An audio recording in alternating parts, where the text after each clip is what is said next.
We're doing it live. We'll start recording it because we are finally live. Welcome.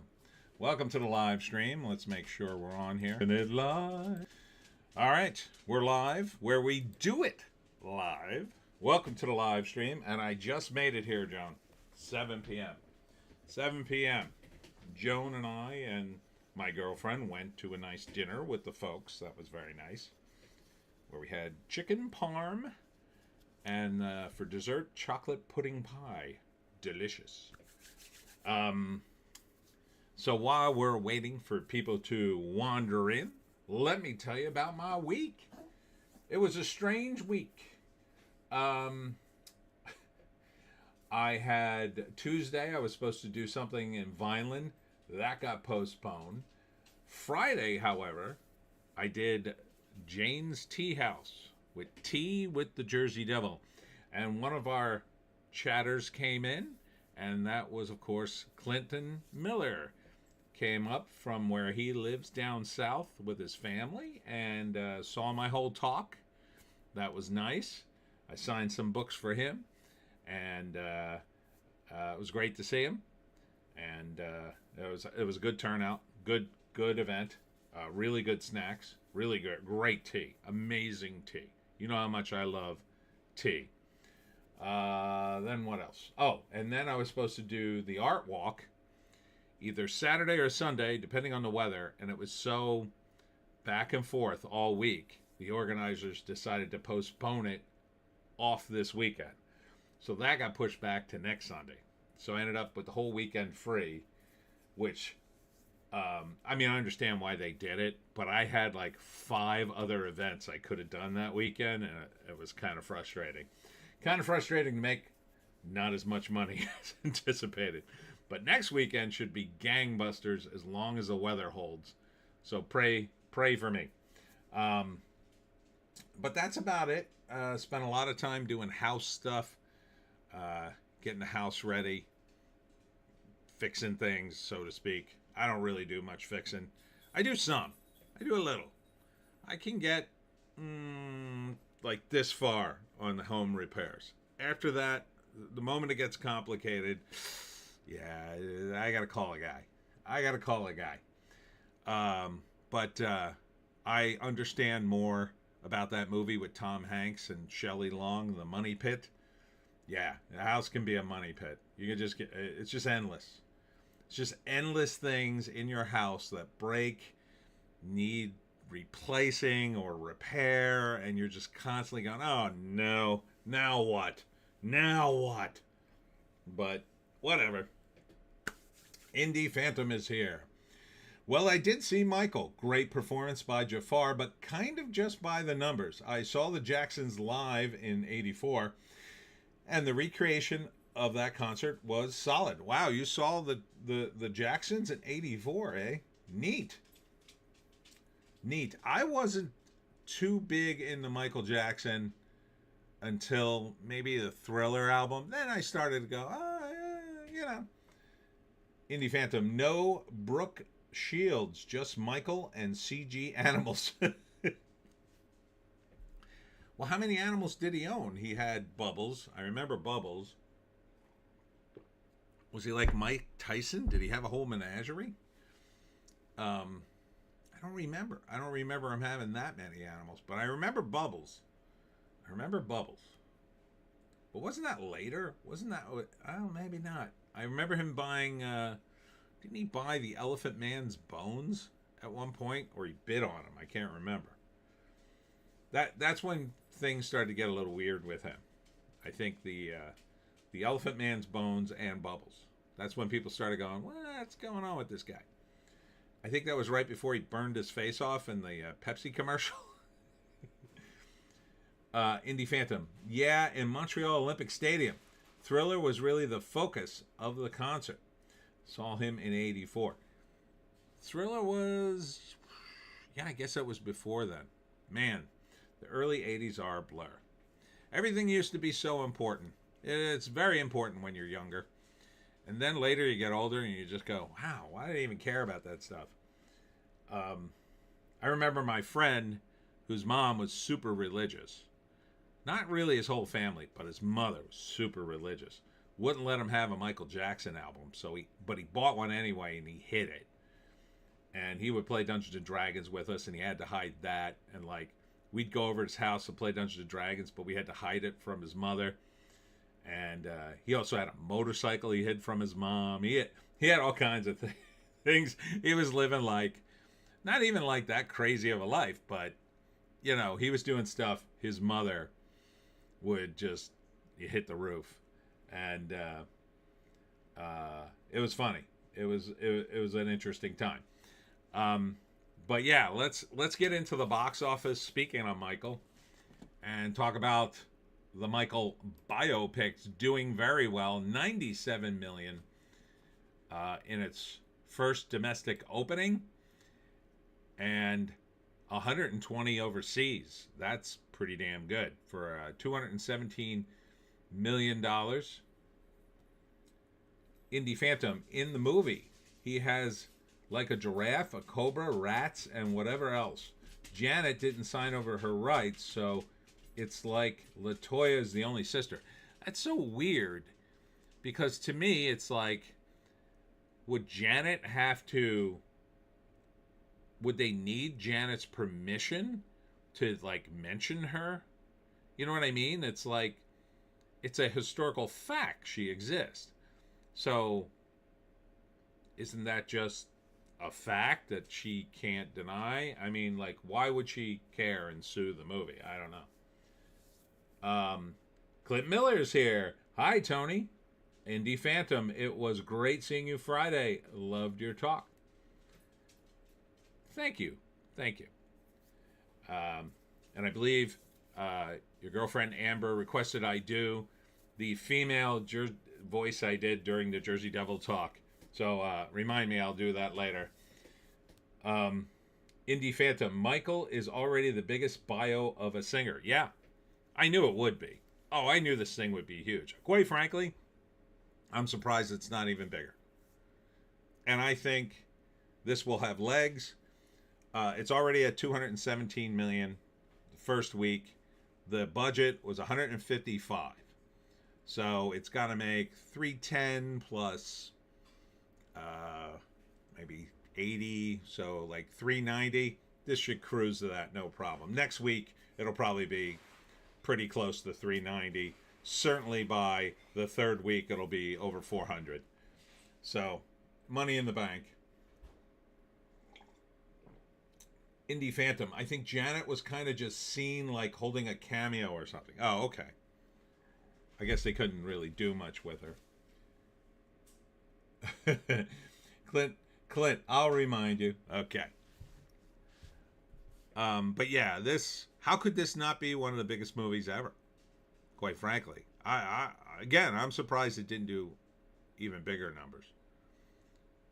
Indie Phantom has legs because people will rewatch for the music scenes. Yeah. I want to see this just for the music, really.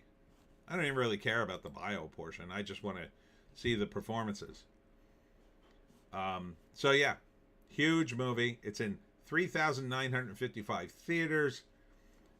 They seem to be packed. The average for a theater is 24K. That's a lot. 24K per theater. I mean, they're packing them in there. Indie Phantom, also Lionsgate has a hit.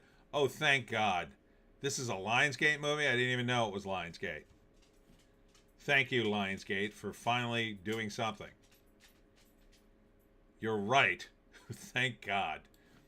Thank God. Now you can finally push your stock price above what I paid for it. I can finally get rid of those two shares. Of course, every time something goes higher, I go, maybe I should hold on to it. This is not financial advice, by the way. Don't listen to my financial advice, obviously. Indie Phantom, the music is the good stuff. Yeah. I mean, you just gotta love Michael Jackson's music. I mean, even if you think the guy did something, and again, I urge you to watch Razorfist's video. He just reviewed it on X. He said it was great. He liked it. He's a huge Michael fan. So I urge you to watch razor fist videos on the subject. He makes a very convincing case that this is all just money grubbing, mostly from the people trying to get a payday. Indie Phantom, yeah, other studios were afraid of it, so their risk pays off. Finally, someone taking a risk. I mean, granted, it's I don't even see it as a risk. I really don't. How could this be a risk? People love his music, even if he was guilty of something. And I don't think he was now. But even if he was somewhat guilty, people can get past almost anything. They can separate the art from the artist. And with what we know about media now, and I always was very much against the entertainment media. I always felt I'm talking back in the 80s, I hated the entertainment media because I saw them as a bunch of phonies. I saw through them very quickly.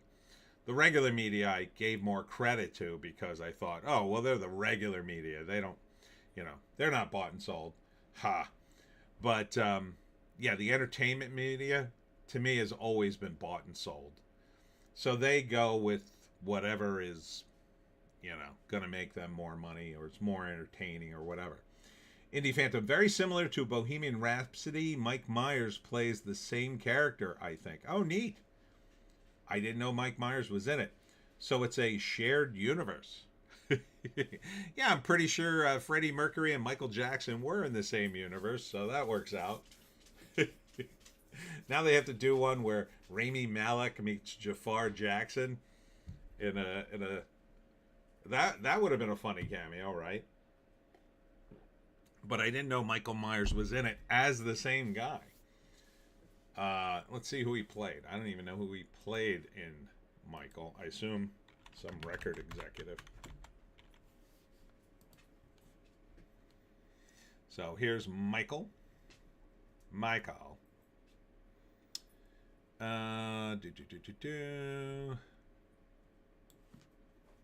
Let's see. Cast and crew.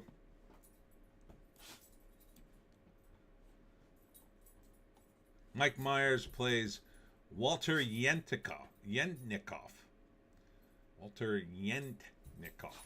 I don't know who that is. All right. And that's the same character as Bohemian Rhapsody. No, in Bohemian Rhapsody, he plays a different guy. Yeah, in Bohemian Rhapsody, he plays Ray Foster, according to this. And I'm not sure who either of those people are. So maybe they did it. Maybe they couldn't get the rights to whoever Ray Foster is. Let's see. Ray Foster.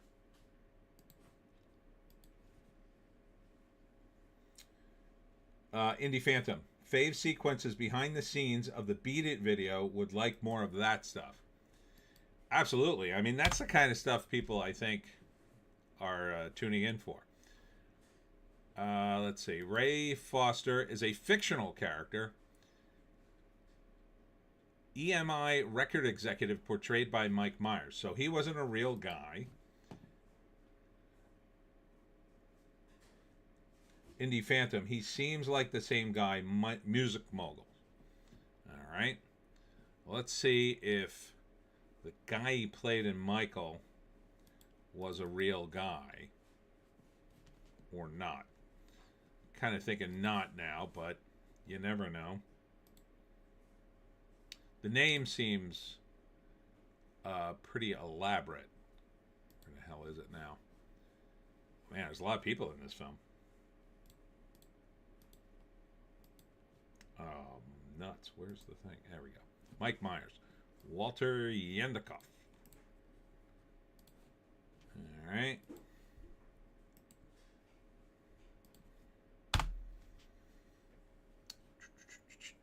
Oh, he's a real guy. American Music Industry Executive President. Okay. I think it was the same guy. I think for whatever reason they changed his name. Because look at the picture. Can you see that? Is my head over it? Yeah. Hold on. Look at his picture. That looks like Mike Myers in Bohemian Rhapsody. That looks just like the guy. Here, I'll compare them. Ray Foster. Bohemian Rhapsody.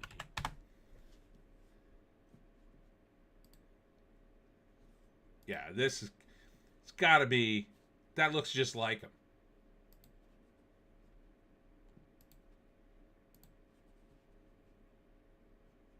Oop, that's not what I meant to do. I meant to do this and then compare the two.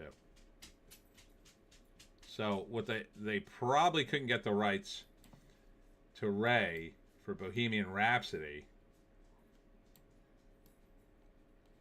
Oh man, can't shrink this down enough. Oh, now the picture's too small.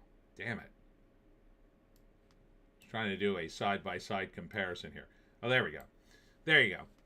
They look very similar. So the Mike Myers on the right is him in Bohemian Rhapsody as Ray Foster. That's the real Walter Yentikoff in the music industry. And I bet did he look like that? Did he look the same? Indie Phantom. Yeah, he looked identical to two films, same accent. So obviously it must have been an homage to Walter Yentikoff, but they couldn't call him that for some reason on Bohemian Rhapsody. I'm not sure why. So maybe he wouldn't give permission for the first movie and he did for this one or whatever. Or maybe he died. I mean, you never know. Oh, he did die. Look. August 9th, 2021. When did Bohemian Rhapsody come out?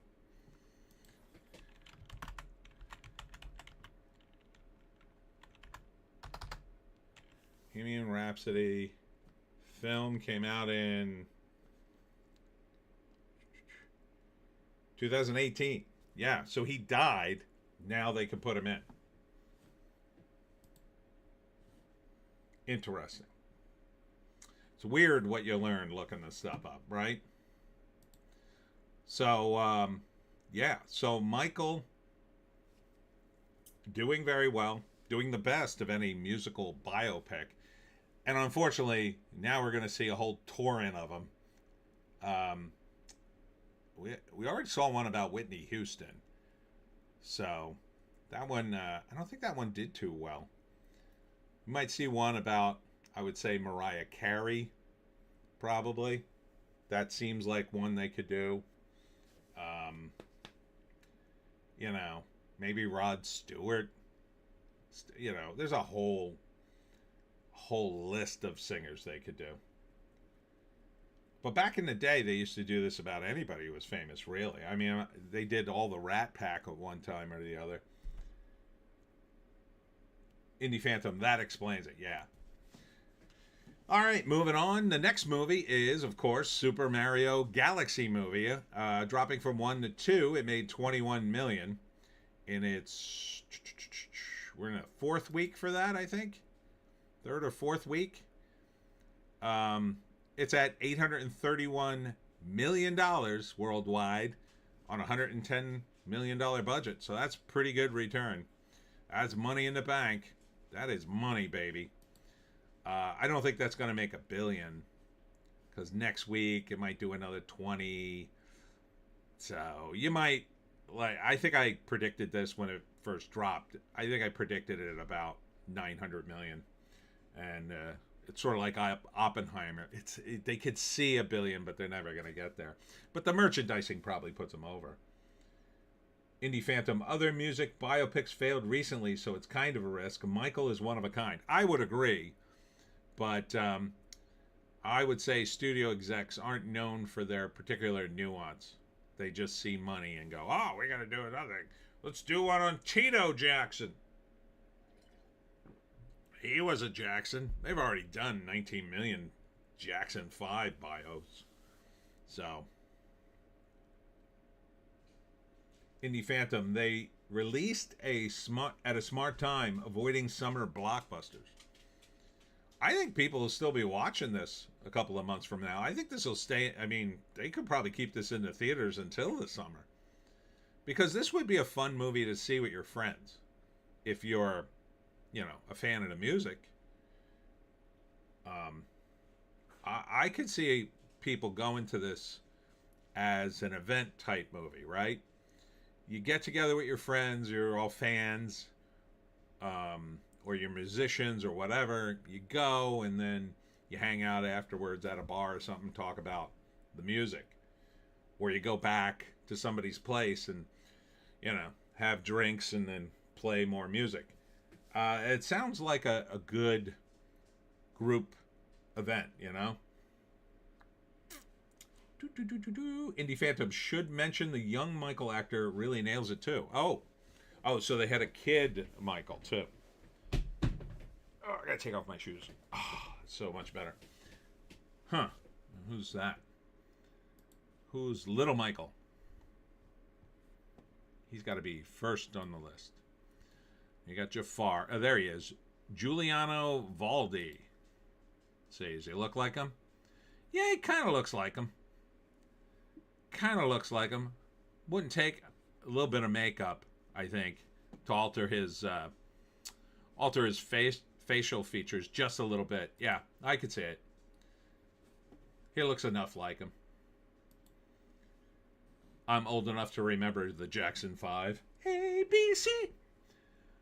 Yeah, and Super Mario only dropped by 42%. And then Project Hail Mary was at number 2, drops to 3. Still going strong, 13 million. Only dropped by 36%, and it's in its, looks like, like 5th week? 613 million. Money in the bank. Money in the bank. Yeah, I can't wait to see this. I hear great things. They're already talking about the guy who did the puppetry for the rock alien may be nominated for an Oscar. I'm not sure which Oscar. Is there an Oscar for puppetry? Probably should be. I could see that. I don't know what you would put it under.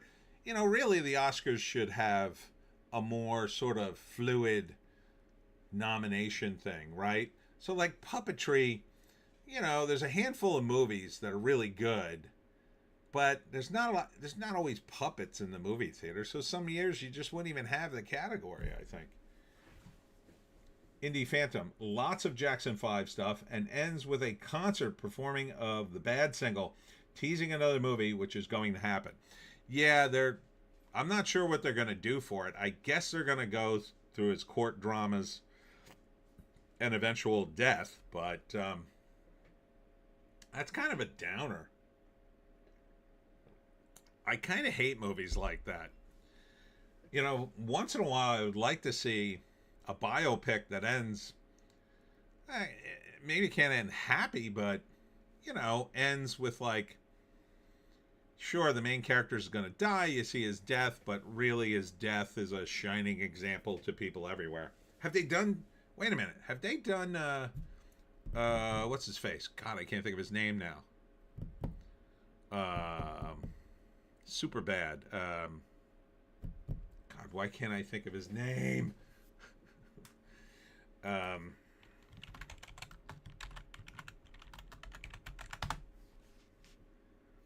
Mad, blah, blah, blah. God, why can't I think of his name? James Brown. God, I couldn't think of James Brown. Indie Phantom. Puppetry and stop motion would fall in FX. Yeah, but I think it's kind of its own thing, really. But I see what you're saying. James Brown. Have they done a James Brown biopic? I think they did one. But it wasn't that big. But they really ought to do like a high-end one. Like the Ray Charles one. That'd be a good one. James Brown. Oh, yeah. He had a crazy life, that dude. Rick James is another one. Oh, my God. Rick James would be amazing. If they got Dave Chappelle to pay Rick James, that would be hilarious. I'd see that. Indie Phantom Jackson still has the Dangerous and History albums, lots of hits there, and they could do a Super Bowl performance and his bigger world tour. Yeah, I think it would be huge. I think, though, the focus of his legal troubles, they got to really think about that, right? Because, you know, I think, number one, the family's not going to allow them to smear Michael. Number one. Number two, I believe he's innocent now. I think he got slam-a-jammered by the system for whatever reason. I don't really understand. I guess it was all about money at the end of the day. So maybe they're going to have to wait until that kind of comes out more so they could sort of exonerate him. That would be amazing. That would be an amazing movie if it was a movie to exonerate Michael. But, or they could just focus on the music and not even talk about that. I don't know how you could do it, though, where people wouldn't go, oh my God, they didn't even talk about it. People might lose their damn minds. But, yeah, so Project Hail Mary still got legs for days. Legs for days. Still doing $13 million in its fifth week. That's pretty damn good. Number 4, dropping from 3, Lee Cronin's The Mummy. This is the second weekend, and it dropped by 58%. So that's not great. Anything above 50 in its second week, that's too big of a drop. It's at 65 million, but that's money. That's money. This thing needed 55 million to break even, and it's way past that. So good enough. Money in the bank. Number 5, dropping from 4, The Drama. This is in its third week.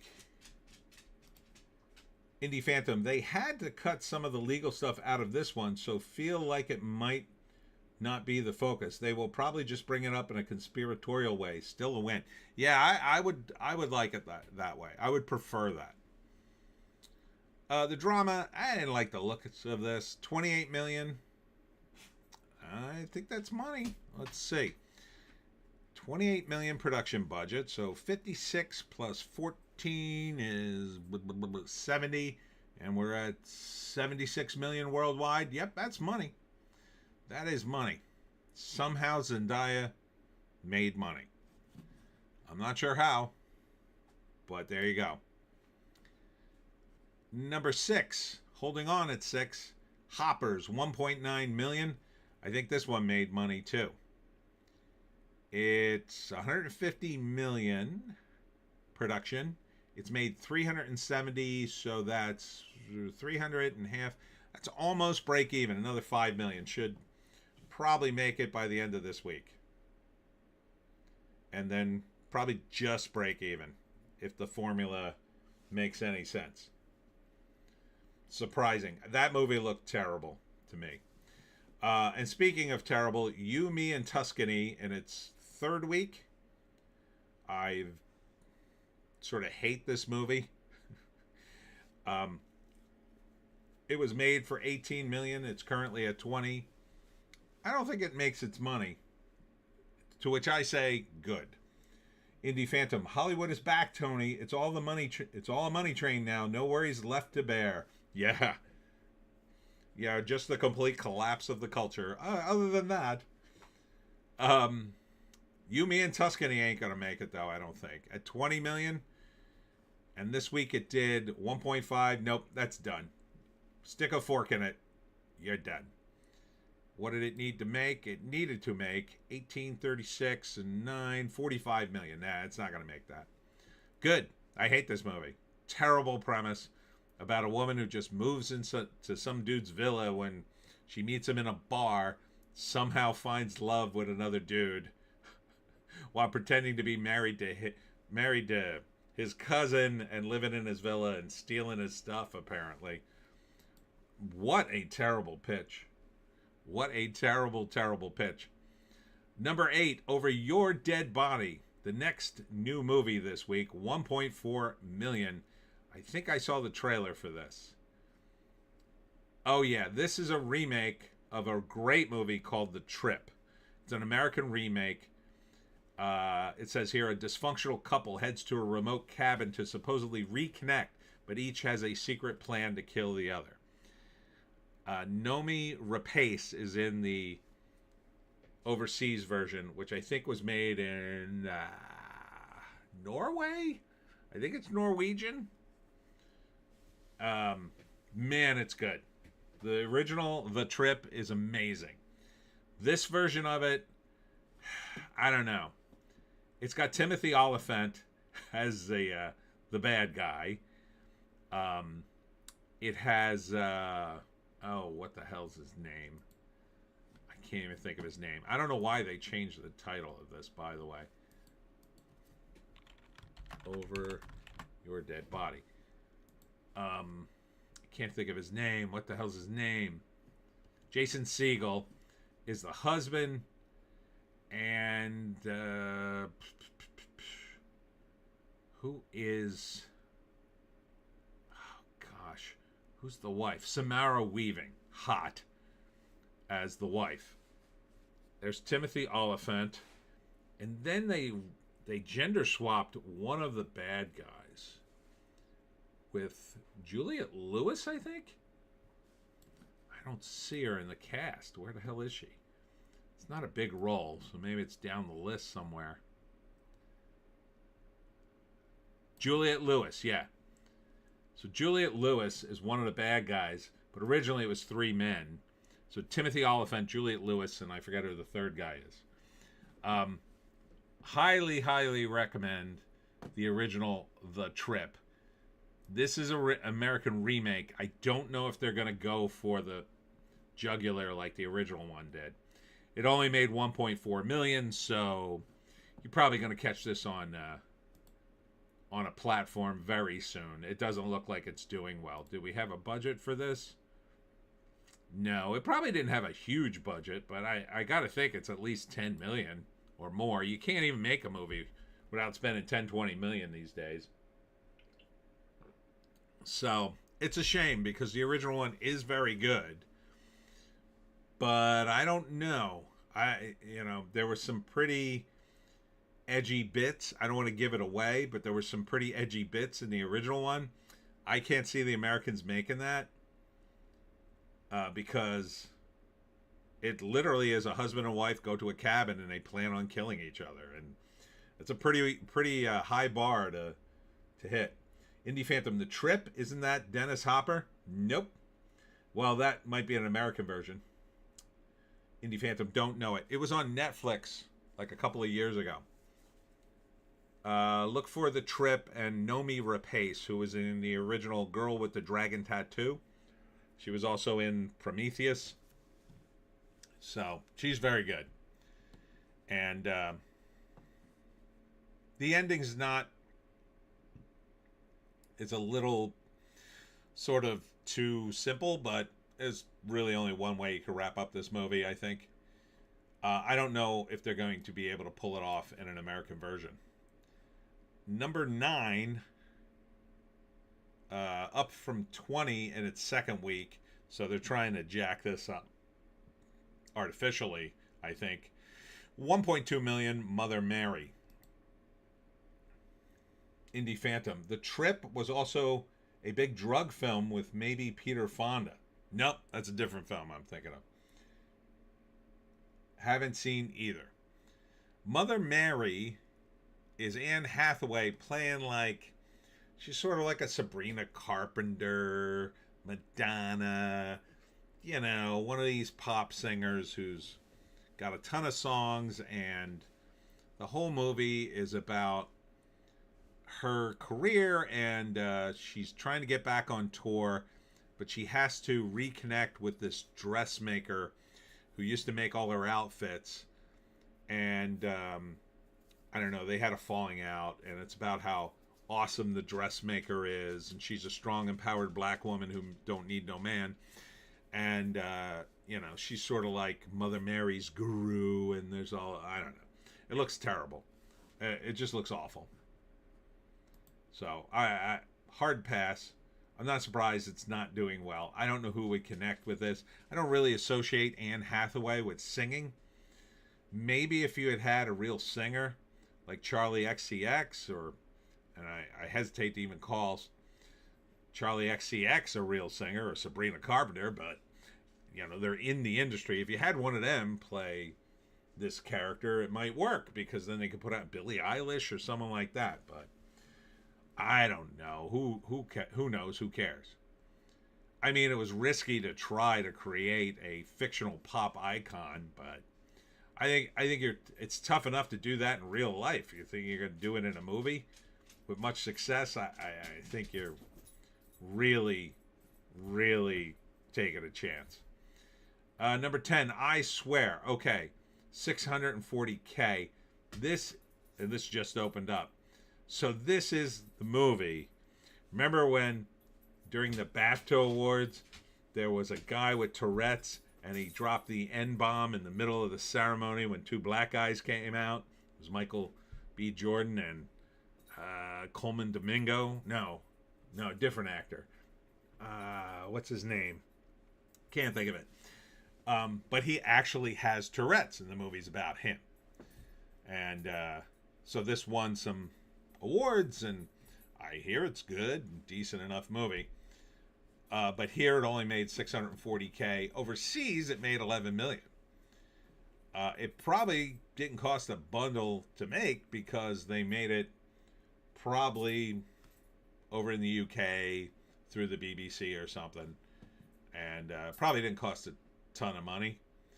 But the incident with the N-bomb may have hurt it over here, because, you know, I don't know a lot of people who would be anxious to see it, but the kind of people who generally go to art house movies generally lean left.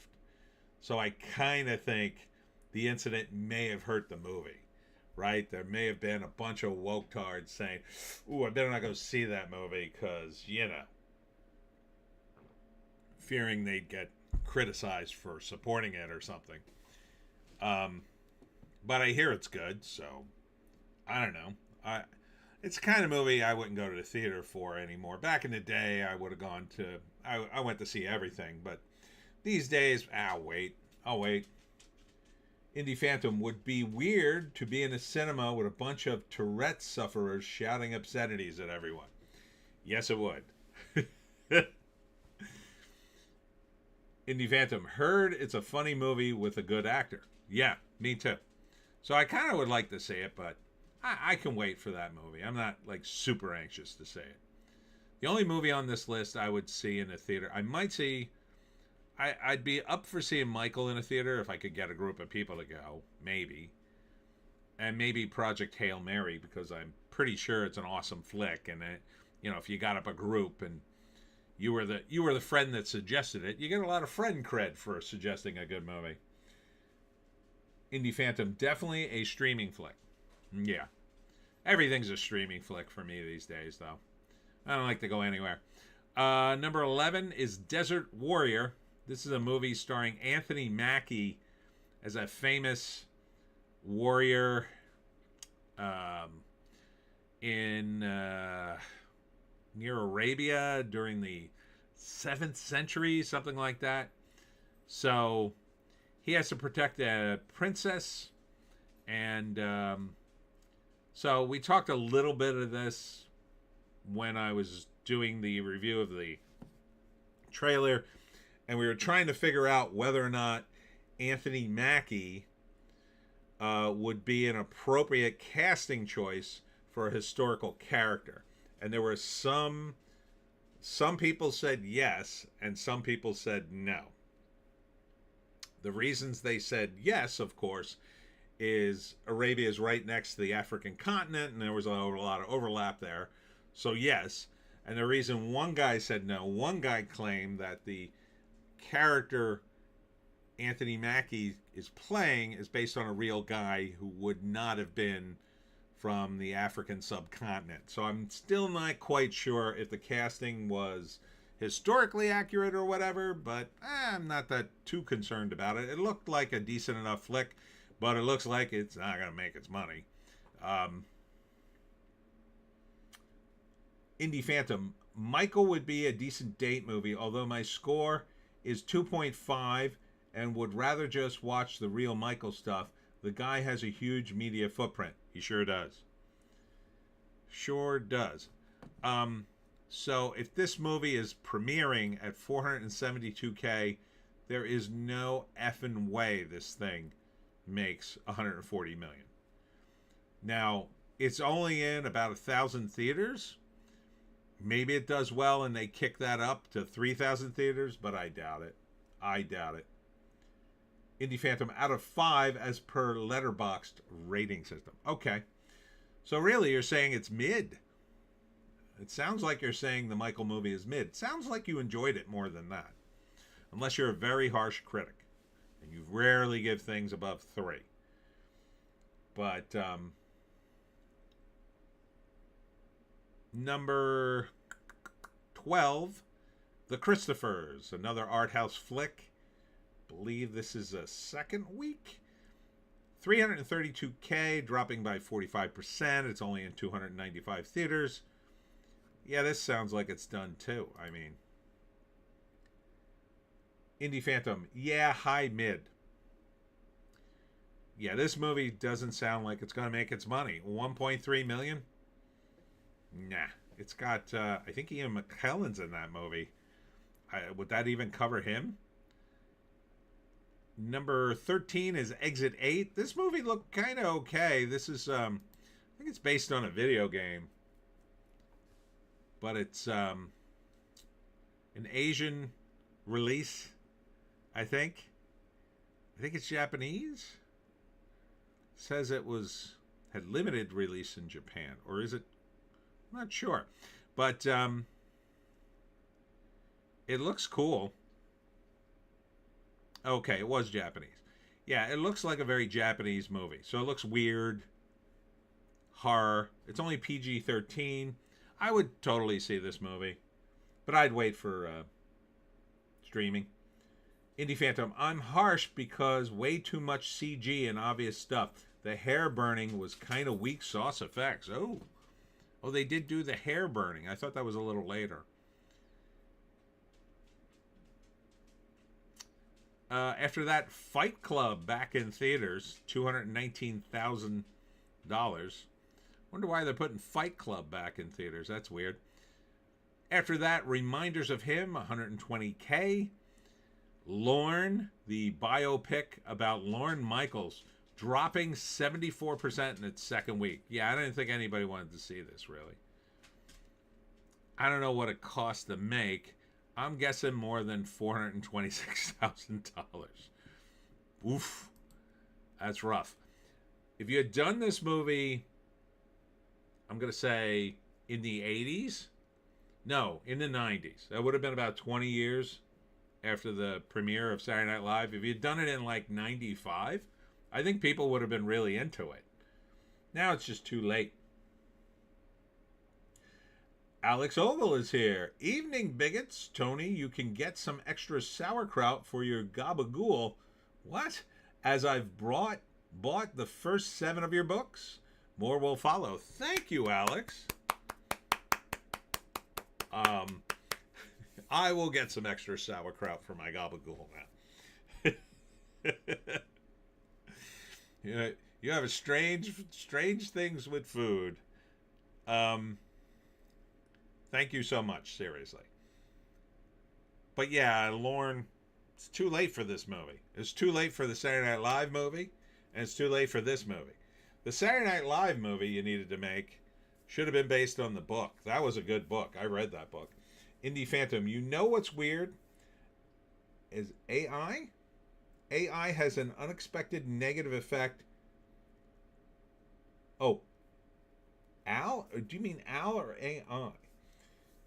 What's weird is AI has an unexpected negative effect on even Jafar because he looks super close to MJ, but just a little off, like a really good prompt.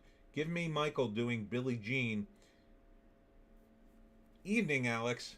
Saturday night wasn't great. Yeah, It's just way too late to do it. Alex Ogle says, evening to you. Indie Phantom. Oh, AI. Okay, so you're saying that Jafar Jackson kind of looks like you put in a prompt for Michael Jackson and got his look, which is super close, but not quite Michael. Okay, I see what you're saying. Yeah, that's a real issue. Someone said, though, online on X that they actually intercut, or maybe they just did this for the post. I didn't really read it that close, but that they cut in Thriller video and then the Thriller video from the movie, and it looks so close it's nearly impossible to tell the difference, but who cares? To me, it wasn't that long ago, and it's not that, I mean, we got plenty of footage. It's not that hard to repeat, especially when you got a guy who looks like Michael, and you're going to put a bunch of makeup on him to look like a zombie. So, big whoop, I say. But at least they made this Michael Jackson movie, you know, at a time when his fans can still enjoy it, and they're not in their 80s. The time for people to make a Saturday Night Live movie, again, is basically 30 years ago. Now it's been 50 years. It's literally been 50 years. It's been so long since the Saturday Night Live crew was relevant and premiered. You know, Jack Nicholson was in the 50th anniversary of Saturday Night Live, and he was senile. He was starting to go senile. And that's no bueno, in my view. Clint Miller. Hey, Alex. Amber got a big chuckle from the Evening Bigots.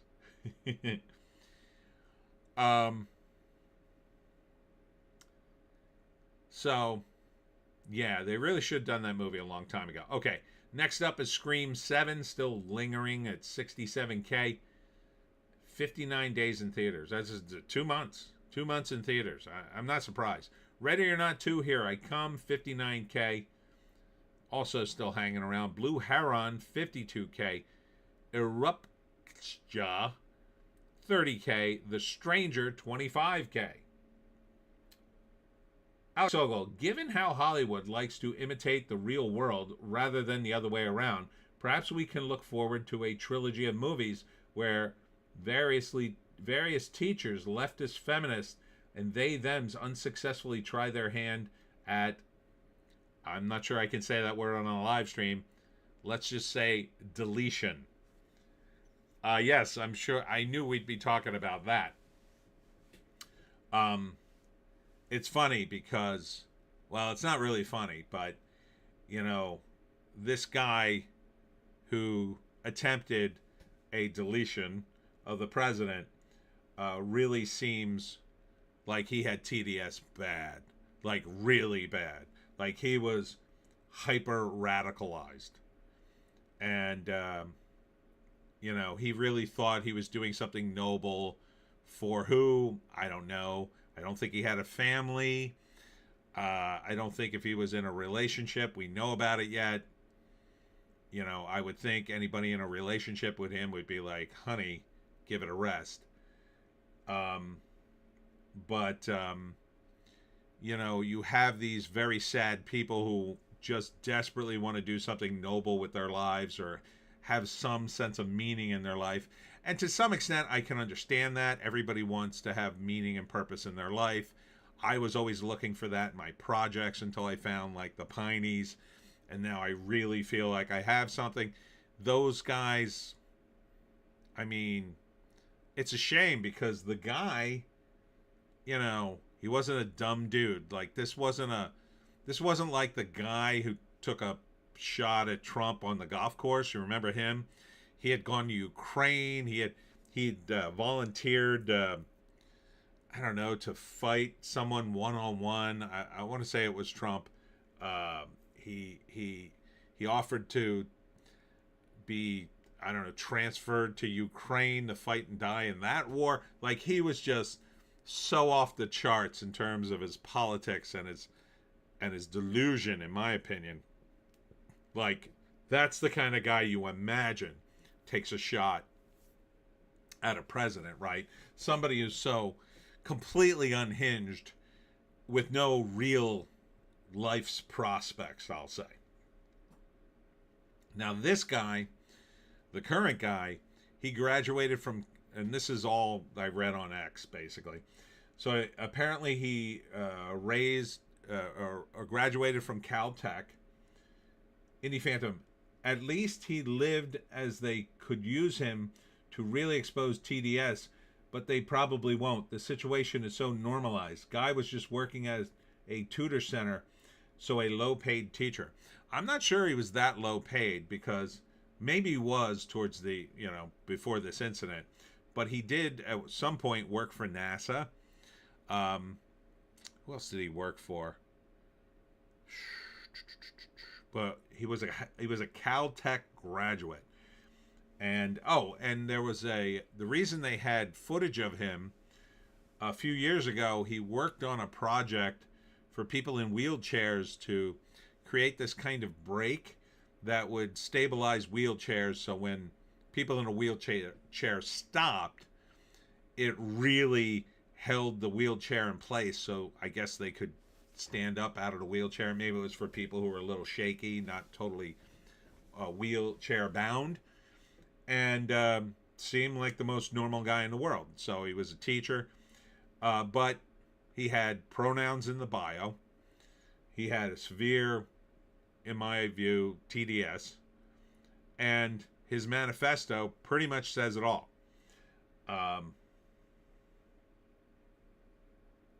Alex Ogle, movie pitch. Ass in Nation. Sydney Sweeney, in a bikini, plays a security operative failing deletion plans using her buttocks. Close-ups on her, and she bounces up and down on their prone forms. Too gratuitous? Yeah, maybe. Let's put that in development. We'll put a pin in that. Indie Phantom. Yeah, he has a weird bio. Not steadily employed. Yeah, that probably tells you a lot, because I think people who don't have a stable life, I tried to watch an arrest video the other day. I saw Asmongold watching a lot of arrest videos and reacting. And I thought I'd try one, but I didn't like watching. I felt bad for the suspect. I can't help myself. I just feel bad for some of these people because their lives are such a train wreck. I cut it off halfway through and I just deleted it. But she was essentially, her parents had both died. She was an only child. She was out of money. She was in a rented car, and and she claimed to be a model, but I think she was a stripper or a model. And so the front of her rented car was all smashed up, so she was probably in a lot of trouble, and she may or may not have been buying drugs. I'm not sure. So like her whole life, but I kind of couldn't help but feel sorry for her because she had no one. Her parents were both gone. She had no one to call. Now, probably she's not only a total train wreck, but probably super annoying. Who knows? One of these. And she was pretty good looking. So she probably was one of those privileged hot blondes who burned up all her cred on partying all day and all night and telling people off and whatever. But who knows? But I couldn't help but feel bad for her because you could just see where she's going. She's going right to jail, and her looks are just fading and fading, and she's broke and homeless. I mean, I feel bad for people like that. But if the economy was better and people weren't so horribly taxed, especially in my state, maybe she'd be able to get, I don't know, some kind of job to at least support herself. But I don't know. I think that's a huge factor. Indie Phantom, how many attempts by lefties until the media stops talking about how dangerous right-wing radicals are?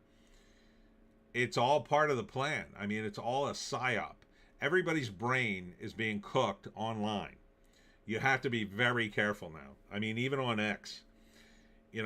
X is not great, again. It's gone through phases. Sometimes it's good, sometimes it's bad. Right now, like Elon, every day He's posting up, memes and posts he agrees with, which is fine. It's his site or whatever. But it doesn't have the same effect now. And there's a lot of people in the space that they're just total psyops. 100%. Now, Elon got rid of a bunch of them when he changed the rules on X. You're able to check out where people are actually from based, I guess, on their VPN or whatever. And that, I went through my entire follower list and deleted a bunch of people. But, people have now come back from that, and now they're still doing psyop after psyop for anything. And now you got psyops from the left and the right. So James Lindsay called that 100%. He called it on the left, and then when the right was started to do it, he called it. Everybody called him crazy. Now it's painfully obvious. Some of these guys are just as bad as the SPLC funding, racist. They're looking to basically stir up enough trouble so they can get hits. You look at people like Candace Owens, Tucker Carlson, and a few others. Now, like, whatever credibility they have, they don't have any with me. I was like horrified to even think that I might have said something nice about one of their videos 5 years ago, but I don't think I did. But I think I said some nice stuff about Tucker back in the day, but kind of everybody did. It's just amazing the amount of psyops on the internet. So, and there's a lot of people, their brains are absolutely cooked by them, one side or the other.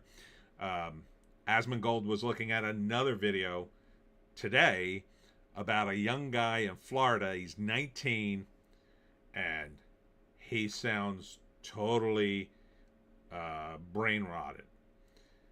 On the right, more on the right than the left. He's talking about an incel revolution.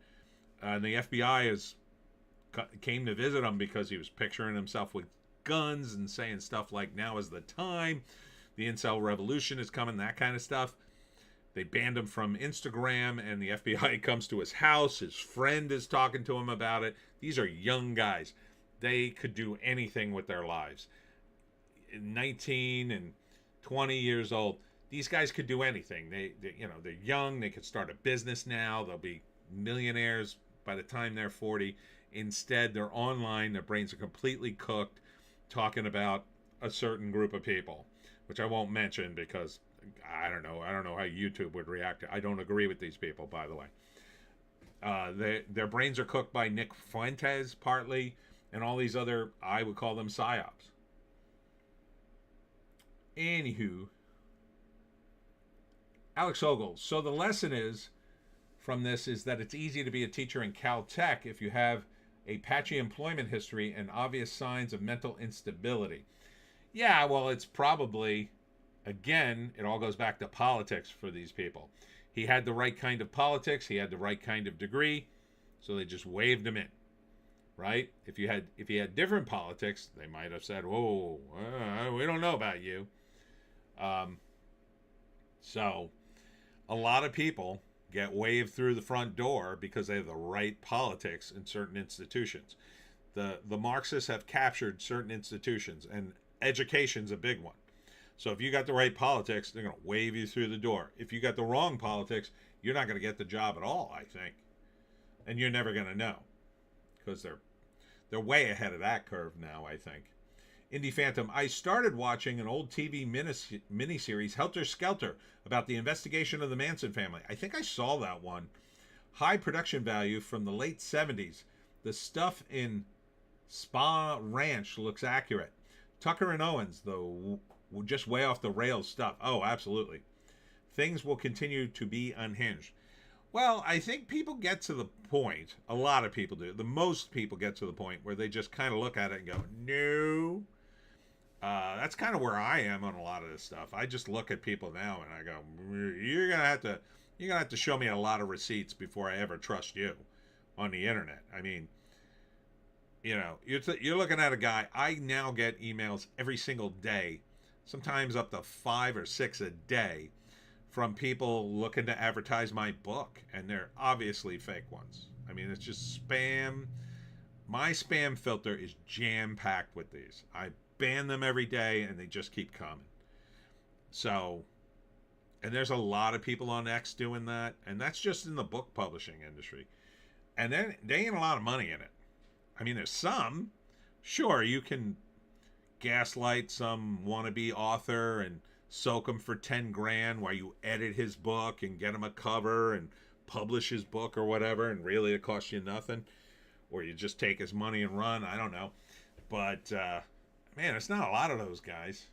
I mean, there's a lot of those guys, but I can't think there's enough that you can make a living off of gaslighting amateur authors, but maybe you can. I don't know. Alex Ogle, I still have time for Tucker. He's interesting even if his perspective is skewed. Owens, however, is a little more than a circus freak show and watchable because of that. Yeah, I mean, I think you can watch any of these guys if you sort of watch them in context. But it's just amazing how many people in this stage of my life, I just look back on, like Howard Stern's a perfect example. I used to love watching Howard Stern. First, I didn't know who the hell he was. And I watched one of the guys, another radio guy who basically stole a lot of Howard's bits. And Howard would talk about all that all the time, how all the morning zoos basically just stole all his comedy bits. Or they would use comedy albums, and there were these sort of comedy albums you could buy with sound effects and theme songs, and they would just use them as their own stuff. And because every morning zoo was in a different market, most people didn't know, right? You would just assume, oh wow, these radio guys are really clever, they're really funny and clever, they made all this crazy music and sound effects. No, it turns out there was one or two or three even in every major market, and they were all doing the same stuff, and most of them were emulating Howard from his early days, and that was 100% true. And then Howard came in and literally destroyed all those guys when he moved in, when he became like a national radio guy. And it was pretty amazing to watch.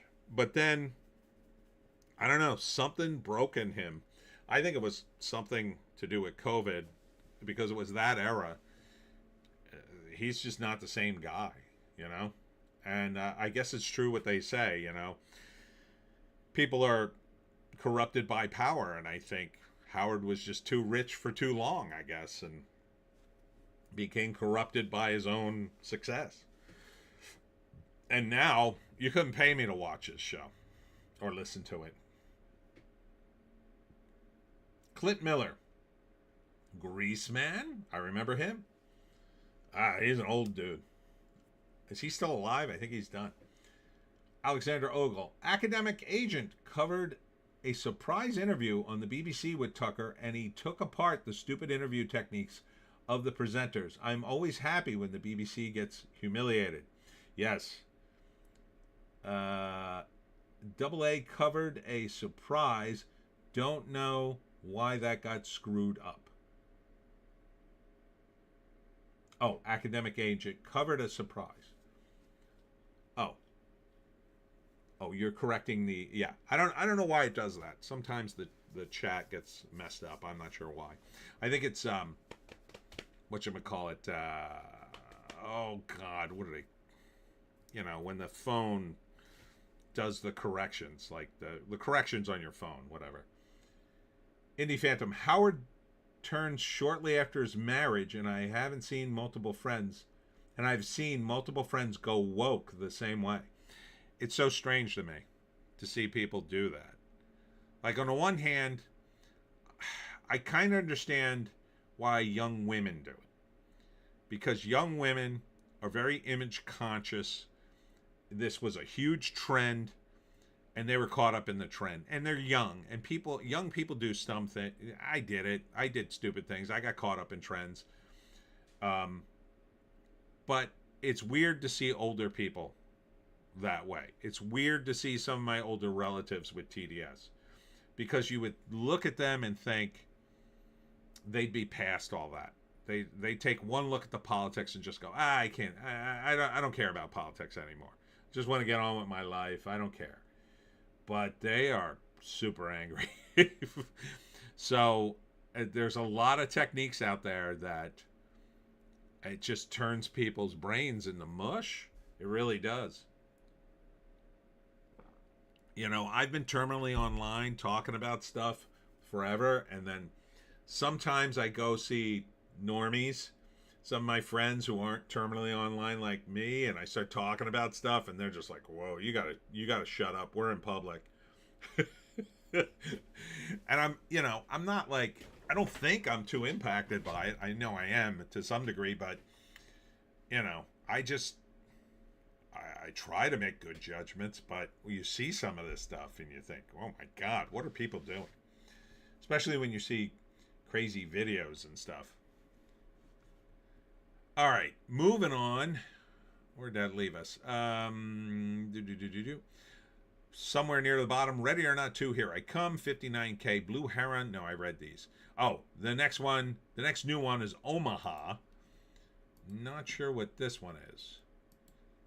Omaha. A father conceals the truth about his family's seemingly spontaneous road trip across American West. Oh, wait, I think I did see this one. The trailer, anyway. Yeah, I think he's a criminal. I don't know. It's another art house film. It only did 13.5K. That's not very good, but it's only in one theater, so they'll probably give a wider release next week. After that, Mad Bills to Pay, or Destiny de la Quig Soy Malo. It's about 7K. In its second week, dropping 66%. Not good, but it's only in 2 theaters. Mirrors, number 3, 5K. Natchez, 2K. Continental 25, 2K. And John Lilly and the Earth Coincidence Control Office, $1,022, for a total box office this week of $148,216,225 roonies. So not bad, but again, almost all of that is at the top. So if you add this, you add the first 3 movies, that's 131 million. That basically leaves 17 million for the rest of the movies. If you add the rest, you're looking at another 11. You're looking at 142 million. The rest of this is all 6 million. So, in some respects, that's kind of good, because I don't see a lot of good movies on here that aren't at the top. I mean, Fight Club is pretty good, but that's an old movie. I'm not so sure about the other. Maybe I Swear should be further up the list, but that did make more money overseas, and it's a weird situation. So I don't know. Maybe things are slightly improving? Who knew? Who knew? But at this rate, at this very slow rate, maybe 10 years from now, the movie industry will be kind of back to where it was. But it's kind of a mess. It's still kind of a mess. Because, all the top movies, there's all kinds of controversy, right? So, Michael, the controversy is pretty obvious. For the Super Mario Galaxy movie, the controversy really isn't too overt. It's basically because Chris Pratt's in the movie. And they're really not talking about it much like they talked about the first one. So that's interesting. Project Hail Marys got a little bit of controversy because Andy Weir, the writer of the book, and I think he worked on the screenplay too, went on the Critical Drinkers show. And as soon as that happened, the buzz on this movie kind of disappeared. It's like Hollywood went, "Oh my God, he's not incredibly woke and leftist like the rest of us. Oh, we can't talk about him anymore." And the buzz kind of disappeared on Project Hail Mary, which is very strange. Lee Cronin's The Mummy. Most of that is done. And for the rest of the movies, there's buzz, but most of it's just fake, the usual fake sort of advertising stuff. Clint Miller, how do you think The Story of Everything will do? Niche Christian film. I I don't know. Let me take a look at this. See if I can find it here. The story of everything. Here it is.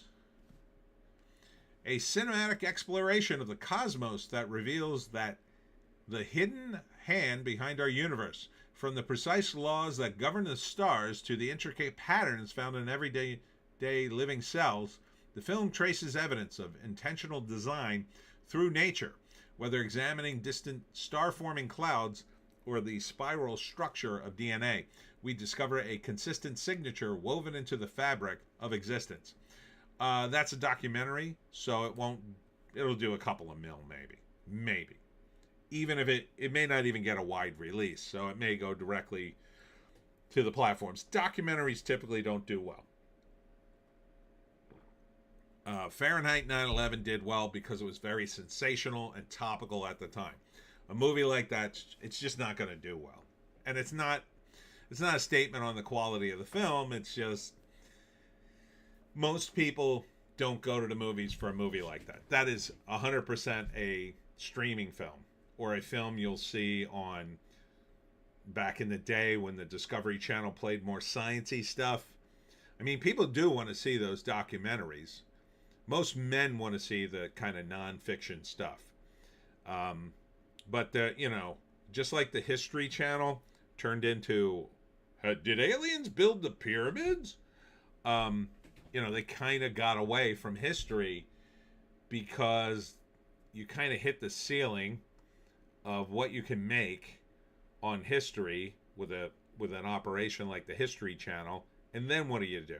Well, the next thing they did was they tried to do more cool history documentaries. Like, I remember a really good one. It was called Hi Hitler, H-I-G-H, Hitler. And the premise of the documentary was about how many drugs Hitler took. And it was a really interesting documentary. It was only about an hour, I think.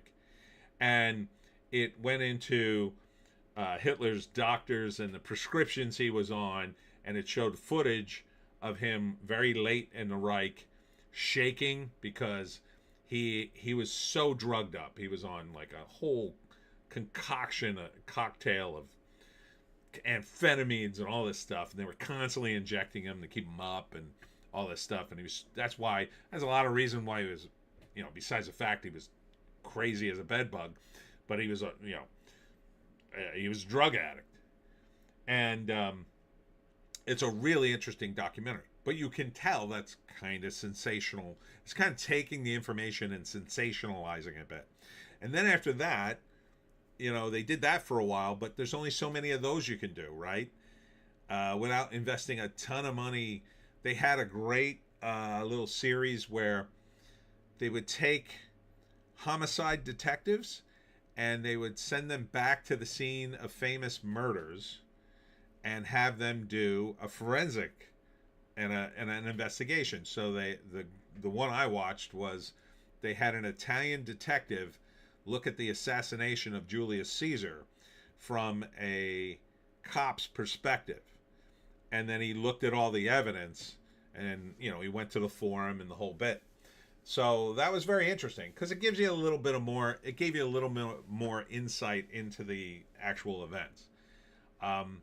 But, those kinds of shows are very expensive to produce, and they still don't bring in a tremendous amount of ratings. But if you say aliens built the pyramids, people come running. If you want to do the Bigfoot show, you do 8 seasons of that stupid show. I have a friend, he watches all these terrible shows. He loves river monsters and shows about Bigfoot. Like, the worst reality show you can think of, my friend probably watches. And all about cryptids and all kinds of goofy ghost chasing and all that stuff. He loves it. And he watches it ironically too. Like, he doesn't believe in any of that stuff, but he just thinks it's funny as hell. So that just brings in a ton of people. And so what happens to those sorts of channels and shows is they eventually degrade to the point at which, we got to make money. So let's talk about how the ghost assassinated Abraham Lincoln or something.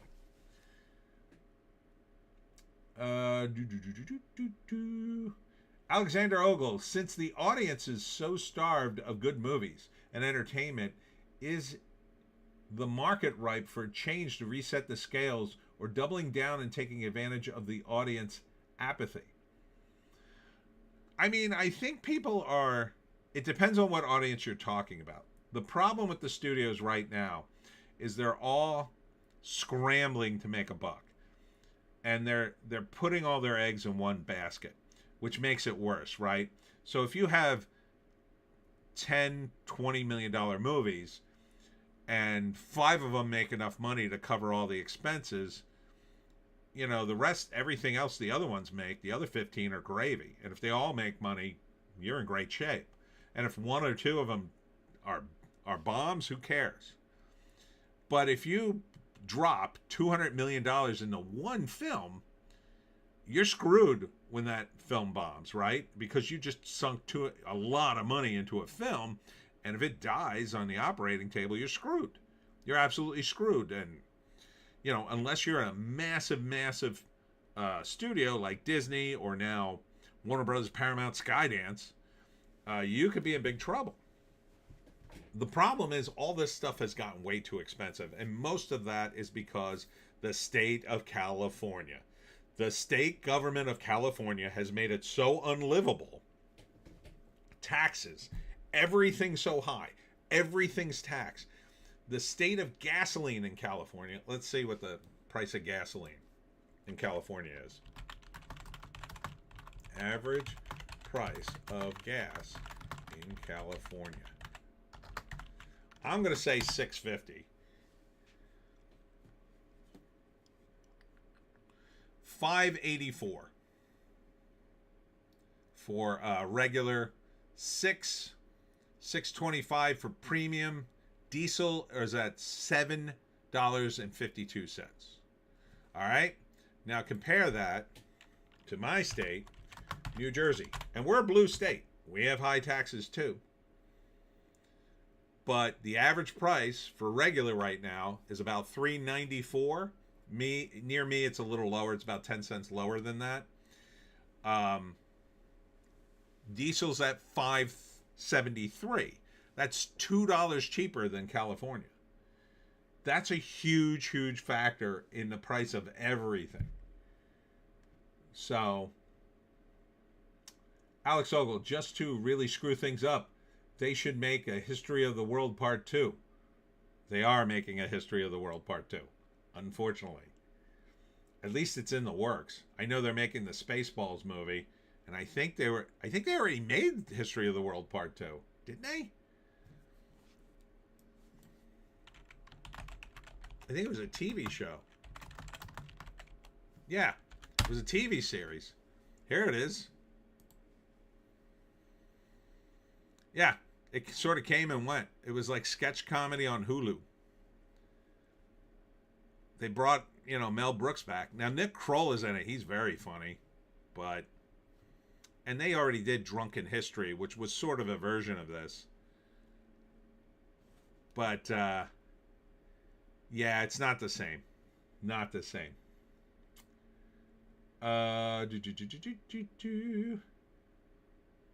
Clint Miller, The History of the World, the new one. Yeah, basically, that's what they called Spaceballs. Alexander Ogle, Clint Miller, given the people talking about the most deluded conspiracy theories, a creationist film should tap into a seam of audience wanting deeper meaning. This is what I mean about the audience becoming jaded. They are ripe for exploitation with real slop. I mean, people do want meaning. I don't think they get it from movies. I don't think they associate that with movies.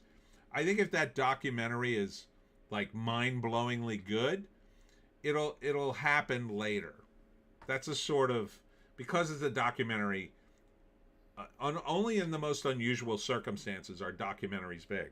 But, later, if the movie, it's the sort of thing like everybody's talking about it. Yeah, I could tell if my friend who's not religious at all, the cinematographer, if he calls me up one day and says, "Oh my God, I saw this movie about the creation of the universe, you have to say it," then I know it's like everybody's looking at it. Indie Phantom. But Trump is drug free, Tony. I thought he was the new high Hitler. Yeah, that's part of the problem with all these lefty wannabe assassins. Indie Phantom, yeah, good point on the History Channel, Tony. They kind of had to find more sensational markets. And they continue to do it today. I remember when the History Channel hit, and I loved it. I watched the History Channel all the time. They had a great one on Hadrian's Wall. I would watch that stuff all day long. And then they got into, does God really exist? And I was like, this isn't history. And they first dipped into religion and then went right into cryptids. Indie Phantom saw a good short on vid on Call Me Chato where Hollywood lost so much infrastructure by not really producing mainstream network TV. All those shows had 22 episodes per season, mostly gone. I think I saw the same Chato video. He's really good, Chato. Call Me Chato, for those of you who don't know, great channel if you want to learn. He was a former network executive. And I think it was, correct me if I'm wrong, but it was the video where he talks about how he would fix network TV. And basically, he would just put a bunch of cheap stuff in production, which is exactly what they should be doing. It's the same thing with movies, right? Instead of making one $200 million production, you have to put 10, $20 million productions in the pipeline. Instead of doing 3 or 4 high-end TV shows that are good for streaming or whatever, you have to do like 20 shows. He talked about pilot season where they would shoot like 20, 30 pilots. Every studio would shoot 20 or 30 pilots. Now, they wouldn't all get picked up, but all that production would help people. The problem is now, again, LA's too expensive to live. You saw what they're paying for gas. Multiply that into everything they pay for, because everything in America is shipped. It's very expensive to live in LA. You just go into LA. I went to LA a bunch of times, and and this is years ago. I went to conventions and to do script stuff, and like you go to a restaurant, and they charge you for the electricity because they have rolling blackouts. This is supposed to be the top tier state in the United States. They got rolling blackouts because they can't keep the electricity going in California. It's because they're infinitely corrupt. Their taxes are out of control.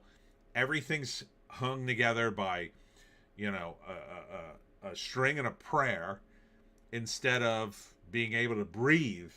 Like when you we went to a restaurant on Ventura Boulevard, I'll never forget. Now, this would have been like a plaza in South Jersey with about, I'll say, 20 parking spaces, right? So we wanted to go to this restaurant because one of the guys we were with was like, oh, we got to go get this fried rice sushi or whatever it was. So we're like, okay. So we drive over there. They had to have valet parking because there wasn't enough parking spaces.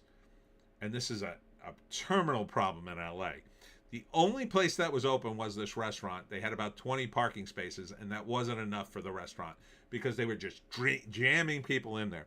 So we had to pay this exorbitant amount for parking. And then we had to go inside, and we had to wait forever to be seated. And then we finally got seated. We're in this cramped little place eating sushi.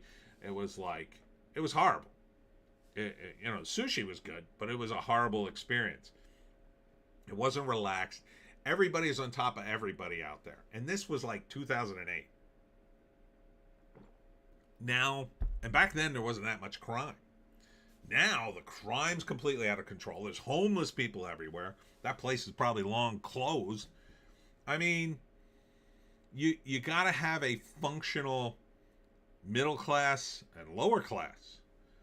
People live in the lower class perfectly fine unless gas is $6 a gallon. Then they can't afford a car. They can't afford to drive everywhere, and you have to drive everywhere in LA.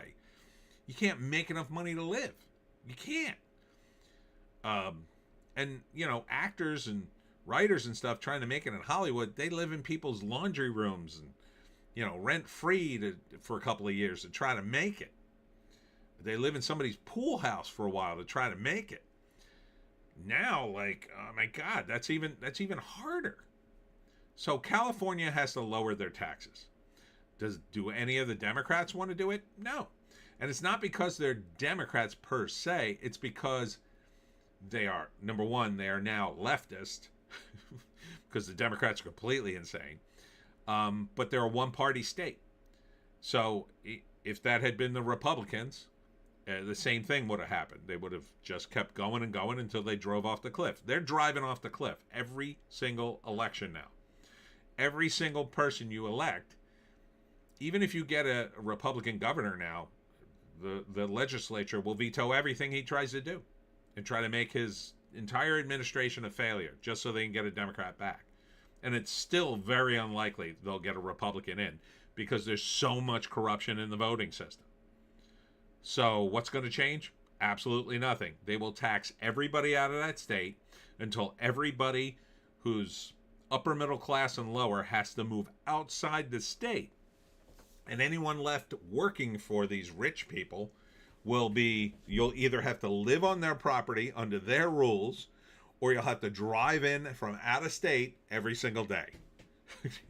And California will be one giant rich people playground, as, socialist nations tend to turn into. But they got a real problem here. They're not going to have a tax base anymore because now even the rich people are leaving. And even the rich people are complaining about it. And this all ties into the movie industry. All the A-listers, all the celebrities, they're all moving out of Hollywood. All the middle-class actors who, guys you would recognize, but like they're not really famous names, they can't afford to be actors anymore. They used to make an okay living. Ron Howard's brother was one of those guys, right? He's still in a bunch of stuff. You'd recognize him in a second, but he was never the lead guy. He was always like, the weird looking guy. And, he's got his brother, and I'm sure he's got tons of money, but a lot of these actors, they don't have that kind of money. They're getting out of the business. They can't afford it. And it's the same thing with the crew guys. What are you going to do? Pay a gaffer $200,000 a year just so he can live in Hollywood? Something's got to change. But the unions aren't helping. I don't think the unions are helping anymore. The WGA just finished the contract negotiation. It sounds like they gave up a bunch of stuff. So what could it hey? What needs to happen is, and look, as near as I can tell, the WGA, and I've thought this after years of trying to get into the WGA and supporting it, thinking it was a good cause. It looks to me like it's just a clique for the people who don't need the union. The people who need a union can't get in, and the people who are in it don't actually need the union. That's my opinion. It just seems that way from the outside. I know actors who are in the union, but I don't think they would be in it by choice. They're in it because they have to be. That doesn't seem like a good organization. Like, you have to join this or you can't do your profession. That's not the way I think unions should be. I think what they need is either competing unions or no unions at all. And that might be the answer. But I think they're all going away anyway. Because the studios are looking down the road at AI and they'll say, we'll just AI these idiots. We'll buy their likenesses. We'll get some handsome homeless guy in here. We'll clean him up, give him $1,000, record him, and the computer will scan in his face and his voice, and we'll buy the rights of his entire likeness and sound, and then send him back to the streets. Screw him. And then it'll just be like the 1985 movie Looker with Albert Finney. Sorry, that was quite a rant. Indie Phantom, History of the World is a series supposed to be not that great. Yeah. It's just like Josh Gad on Spaceballs. I have no confidence in him. Alexander Ogle, people don't necessarily get meaning from movies, Tony, but they don't read and they consider films to be research. They think Based on a true story is a mark of quality. Yeah, I used to be that way. Um, sure, to some extent, some people do.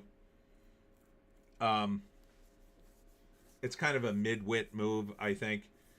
But I think that's less and less likely these days. The internet has sort of opened that up, and people are now questioning everything. And after seeing, some movies that have been revealed as complete nonsense, like, what was it called? The Woman King? Wasn't that what it was called? The Viola Davis movie where she was the female king, but it wasn't really a true story, and they had completely taken major liberties with the story. When they race swap characters in history that don't make any sense. I think people are starting to question that, and they just don't really trust the media anymore. When you look at the UK, Paul Joseph Watson has made a series of many videos about how the narratives in the UK are also major propaganda, and that's happened here too, right? You've had major propaganda about the cops and Antifa and trans people and all kinds of stuff. And eventually you're just like, at what point is there going to be some normal stuff on TV? At what point is there going to be a different opinion other than, you got to be inclusive?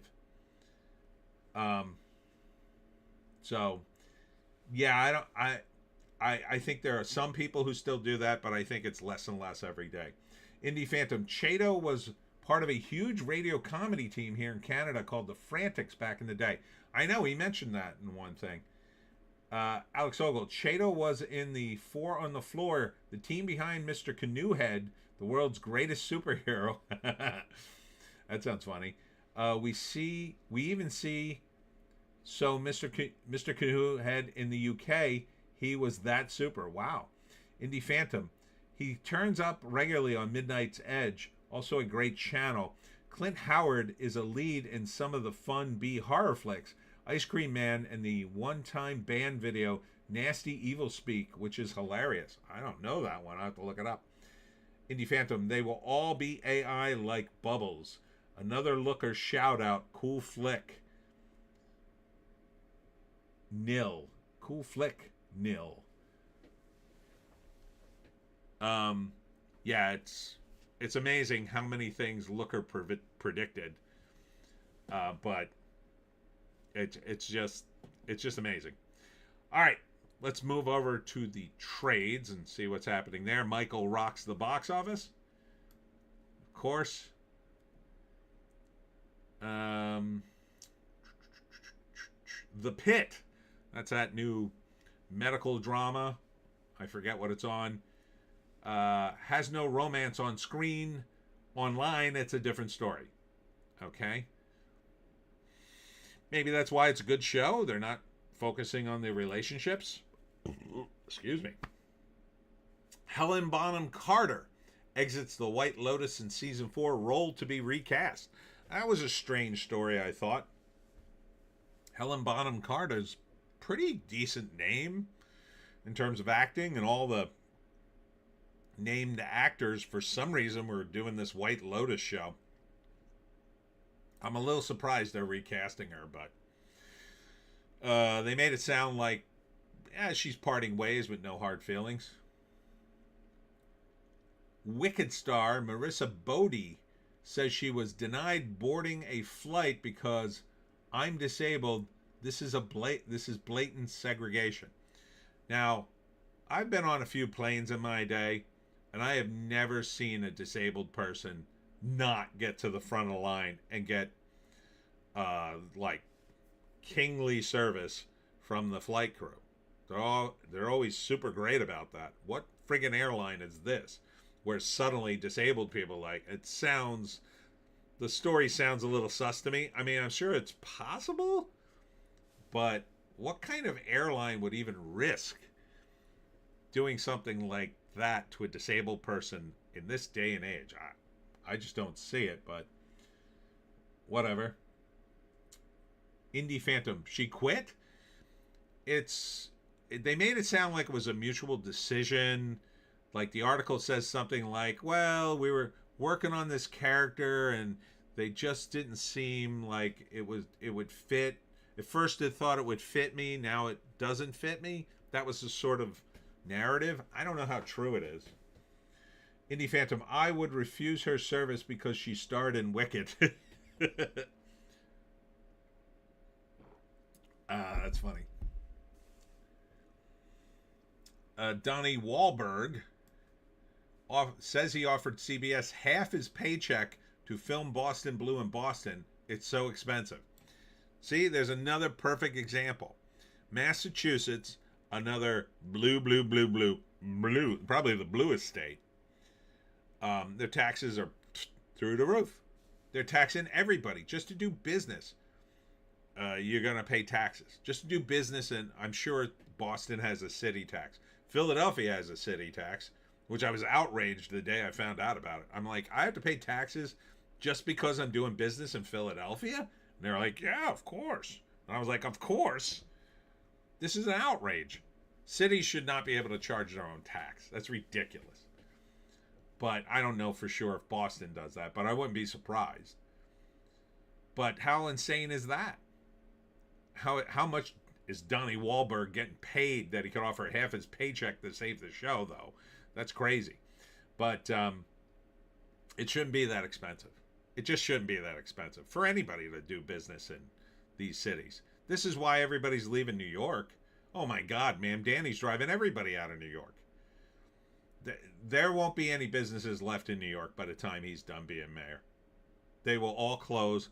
You're crazy to keep your business in New York. Get the hell out while you can. Sell it, move it, whatever you have to do. Get the hell out of New York City and the state, for that matter. New York is top heavy with regulation. And New York continues to be the only state where I went to a restaurant and people who I was with at the restaurant got sick from the food. It's the only place that ever happened. Never happened to me in a restaurant in New Jersey. And New Jersey's pretty overregulated, but not like New York. So what the hell good are your regulations, New York? Okay, you have big regulation about soup. And people I were with got sick on the soup. What the hell good did that regulation do? None. Zero. Zip. So this is the problem with blue states in general. They're just complete. And now it feels like because Trump, is in ascendance, let's say, the Democrats are in such a panic, they're doubling and tripling down on their policies just because they're the opposite of Trump's. And they're trying to get policies working that just have never worked. It's never worked to take money from people and just give it to other people and expect, okay, that helped. No, that doesn't help. It literally doesn't help anybody.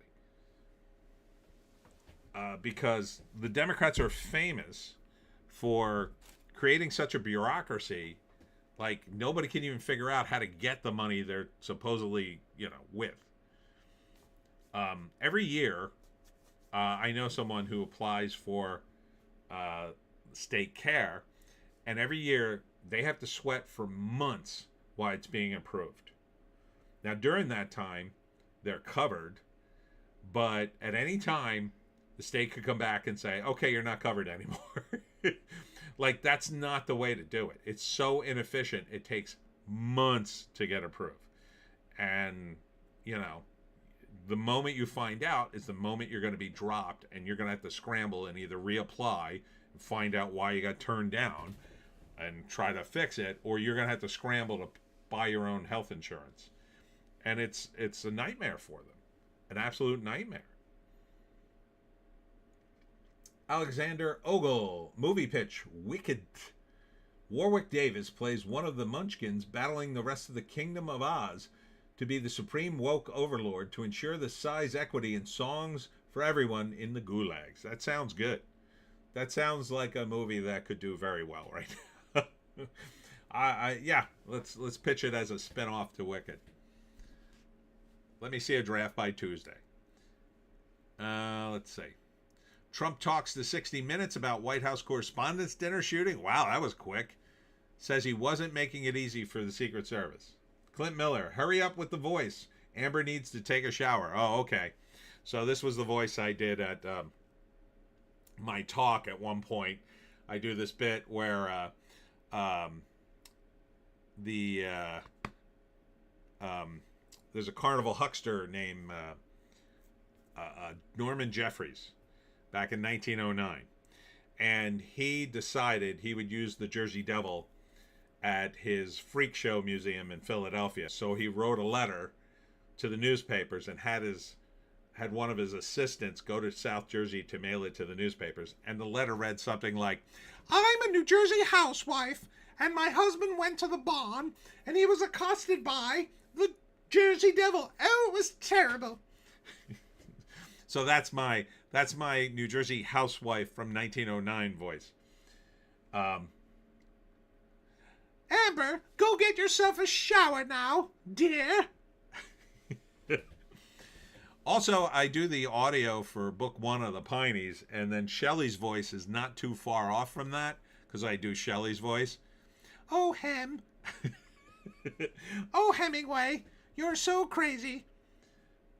And then every time I do Christie's voice, I have to stop because I blow out my vocal cords trying to go, hello, Hemmy.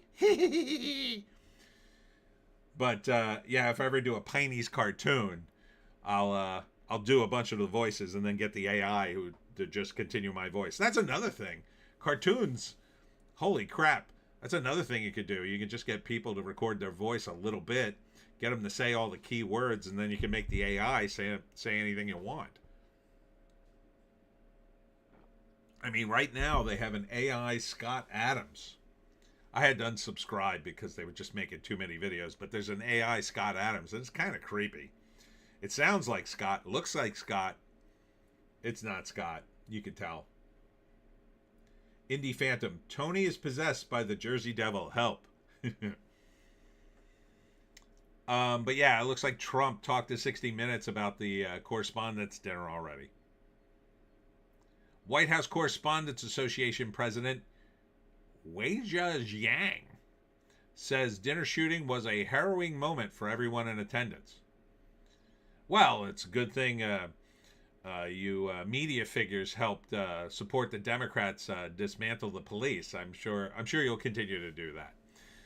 Maybe it was a fiery but mostly peaceful White House Correspondents' Dinner. I mean, this is why we need law and order. I mean, it's, you know, I have said for many years that cops have way too much power and we make them do too much, but I don't want to abolish the police. I would like to reform the police so they're not micromanaging every aspect of your life. That's part of the problem with the Democrats too. Like, they want the cops doing things I don't think they should be doing. Like, I don't think the drug war is a good thing. I don't think drugs are a good thing. I don't think you should be taking drugs, but it's your body. I don't care. You legalize drugs. I'm not going to take them. But, you know, that these cops have to constantly be involved with people who are essentially grown children. It's ridiculous. It's absolutely ridiculous that you have to worry about some guy, you know, assaulting you on the street or in your place of business or whatever. You shouldn't have to worry about that. Back in the day, what would they do? Well, they'd beat the hell out of that guy or worse. And, you know, back in the 1800s, if you had some crazy homeless guy come into your place of business, they would just beat the hell out of that guy and throw him into an alley somewhere. They wouldn't care. He lived or died. The authorities wouldn't care. He wouldn't go to the cops. He couldn't sue anybody. And I'm not saying that's 100% great system, but if a guy's messing around your business, you should be able to throw him out for any reason. Shouldn't matter. And if you do violence to him, I think unless it was super egregious, that the cops should be like, okay, you shouldn't have gone into the store. Same thing if you pull a gun on somebody. If you pull a gun or a knife on somebody and they blow you away, they should just sweep up your remains and that's it. Alex Ogle, legalize pineapple on pizza. Well, there are limits. There are limits, Alex. We don't want to commit atrocities like pineapple on pizza.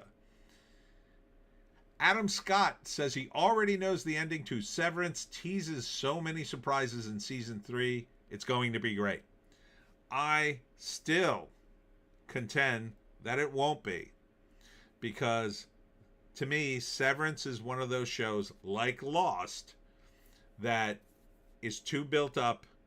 It's too much of a mystery box kind of show that it can't pay off well enough to satisfy the audience. There's a limit to how much mystery box you can put on your audience before they go, can you just tell me what's happening here? And Severance strikes me as one of those kinds of shows. I said that. I watched the trailer for the first season, and I said that, and people blasted me, but then other people came back and said, yeah, I watched it. It feels like that.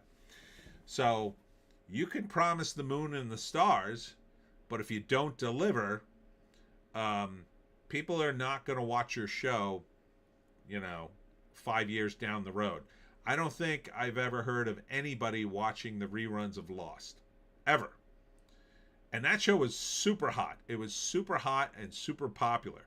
And I think the reason they don't watch the reruns of Lost is because anybody who decides, hey, I think I'm going to watch this show Lost, they'll read the reviews online or they'll ask a friend, and invariably the thinking on it will be like, yeah, it doesn't end well.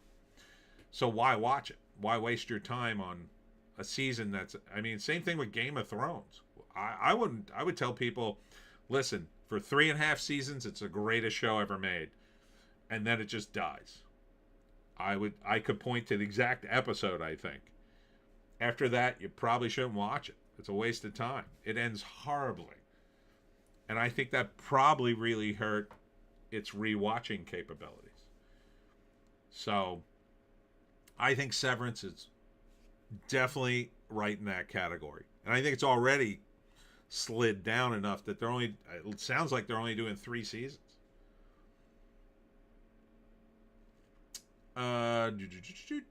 Michael, the movie, may be family friendly, but it's a movie that taps into Michael Jackson's most powerful creative fuel, his anger.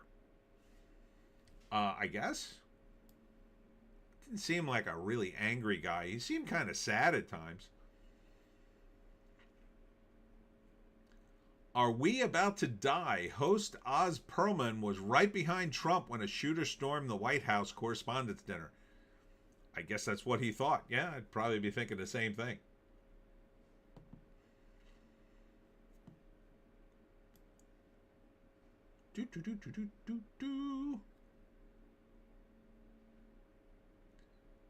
More on Trump, more on the correspondence, more on the box office. All right, moving on to Fandom Pulse. Invincible Season 4 has a woke problem and a vocal fan base trying to ignore it. I don't know. I could get into Invincible. And now I'm glad I didn't. Now with all the chatter about it, I'm really not interested in seeing a show about superheroes where they deconstruct superheroes again. Like, to me, The Boys was that, and they managed to ruin that show. And quite frankly, I read the comic, and I got tired of the comic book. I got about 4 or 5 issues, I think, into The Boys, and I was like, this is all right. Okay, I get it. Superheroes if there were a-holes. I didn't want to keep reading it, though. It's not that novel an idea. They did a great mini-series. It was called Maxi Mortal, and it was done by Rick Veitch, and I forget the name of the publisher, but it was basically about a Superman. He's not really, well, he's sort of evil. It's like a deconstructed version of Superman. So, like, he comes to Earth as a baby. He's already got superpowers, and the farm family trying to raise him can't control him because he has superpowers. And at one point, he's like, I don't know, he's like 4 years old, and his father is farming, and I think he's pulling off the corn off the top of the stalks, and then his son comes back with somebody's head, and he goes, look, Pa, I'm farming, and he's just pulling off the heads of people because he's so strong and so indestructible, they can't do anything about it. And then eventually the government comes in. If I'm remembering the story correct, I may be remembering parts of this wrong. It's been years, but they essentially use his version of kryptonite to put him asleep, and then they use some sort of virtual reality to make him more mature as they age him, and they create like a superpowered guy, but he eventually goes crazy and starts killing people. And then there were other characters in the Maxi Mortal world who were parodies of DC characters who were just, the most debauched, evil characters. I mean, it was basically The Boys before The Boys. And this was many years ago. This was like late 80s, I think, early 90s. So this stuff has been done. And, what's his face? Kirkman? I mean, he's an okay writer, but like, after a while, I just get sick of his stuff. I really liked The Walking Dead up to a point, and then it just got... I mean, I didn't really like the TV show. The comic was pretty good up to a point, but after a while, it just becomes the same old melodrama, but with zombies, or in this case, superheroes. And, when you throw in things like abortion and other grounded reality in a superhero show, I kind of don't want to say it. That's like too real for a superhero thing. To me, I would love to see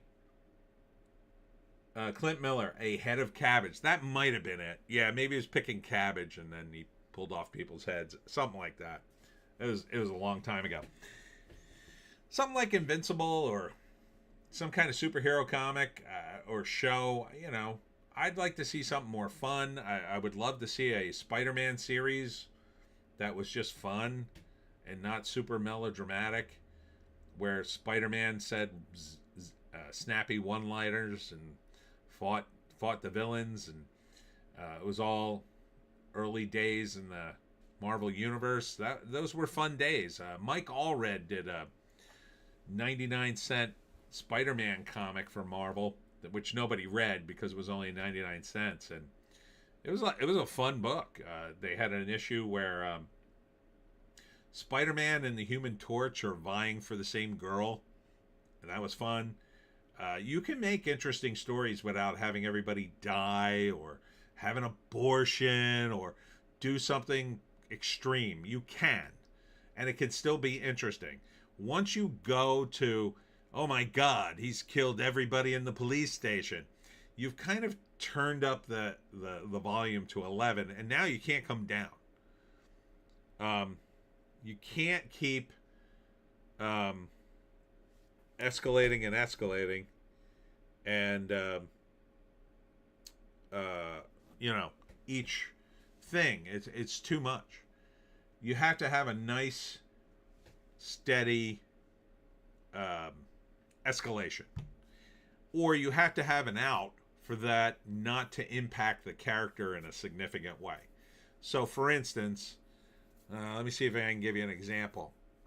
Well, without giving away the story, at the end of book 15 of the Pineys, something happens to Hemingway, and part of book 15 and some of the other books is Hemingway is incredibly lucky. He was born under the luckiest of stars. And that's what his mother says. So something through the course of the book, he's having a lot of luck happen to him. So something very lucky happens to him in 14, which impacts him in 15, and then something sort of negative happens that would reset his status quo back to where he was. But it turns out his luck did work. He just didn't notice it. So that's a way of me sort of like setting it back to status quo and keeping the pattern that Hemingway is the luckiest person on God's green earth. So you can make it work. It's complicated. It requires a little more, I don't know, brain power or something. But, this constant, drudgery in these shows, especially in a superhero show, which really should be more about hope and inspiration, is just a downer. It's just a downer to me. Clint Miller, I think his mother stole his cousin's luck. Maybe.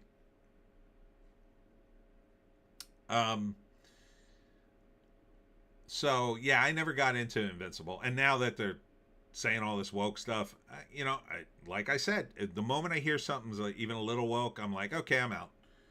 I'm not even going to chance it. There's too much other stuff to see and do. Clint Miller, she gave it to Hemingway. Perhaps. Let's see. Stargate News YouTube channel, Dial the Gates. David Reed admits the channel is struggling as Stargate is coming back. Okay, that's weird. If Stargate's coming back, wouldn't the channel thrive? But maybe because it's not back yet? I don't know. Hang on until the show gets out, I guess. Angel Studios' Animal Farm is better than the critics will admit. This is an interesting article. I read this one because the headline, I was like, oh my God, is Fandom Pulse shilling for this movie? It looks abominable. Alex Ogle, how many gender issues are there in your books, Tony? Is there representation? There is none. There is zero representation in my books. And Hemingway makes fun of Shelley. So there you go. There's negative representation in the Pineys. So Angel Studios made Animal Farm. And the initial assessment is that it's anti-capitalism. What this reviewer says is it's not really. So it's an interesting take. Now, I haven't seen this movie. Seth Rogen's one of the voices, so I kind of don't want to say it. So what they did was they rewrote Animal Farm. And they did it in such a way to try to make the ending not a downer. So what he's saying here in the article is, what they're doing is, instead of the farm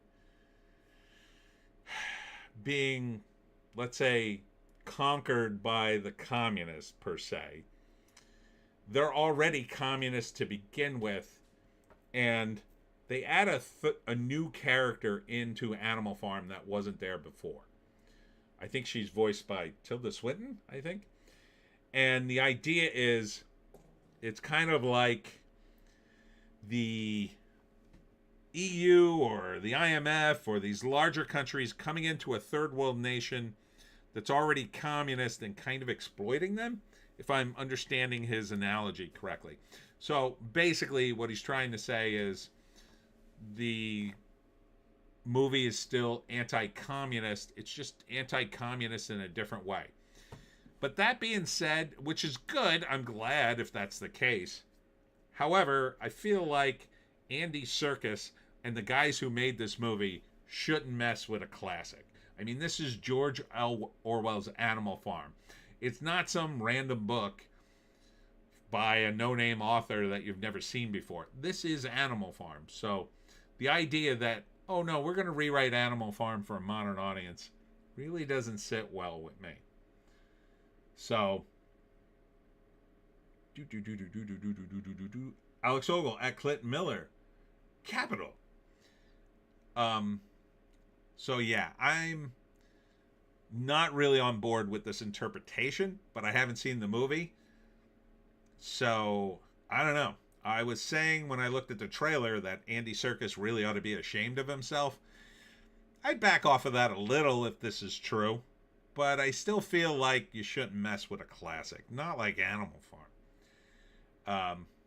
And even if what he's saying is true, like it was an intentional idea of Andy Serkis to still make this anti-communist, but he wanted to add this character and rewrite the movie and still make it anti-communist. Yeah, I feel like he shouldn't have done that anyway. And I think it's a wrong time to do it. I don't think anybody outside Hollywood, even a lot of people in Hollywood, would even believe that it's anti-communist. I think if this movie's anti-communist, it's an accident. And this is maybe a hopeful interpretation, but again, I don't know for sure because I haven't seen it.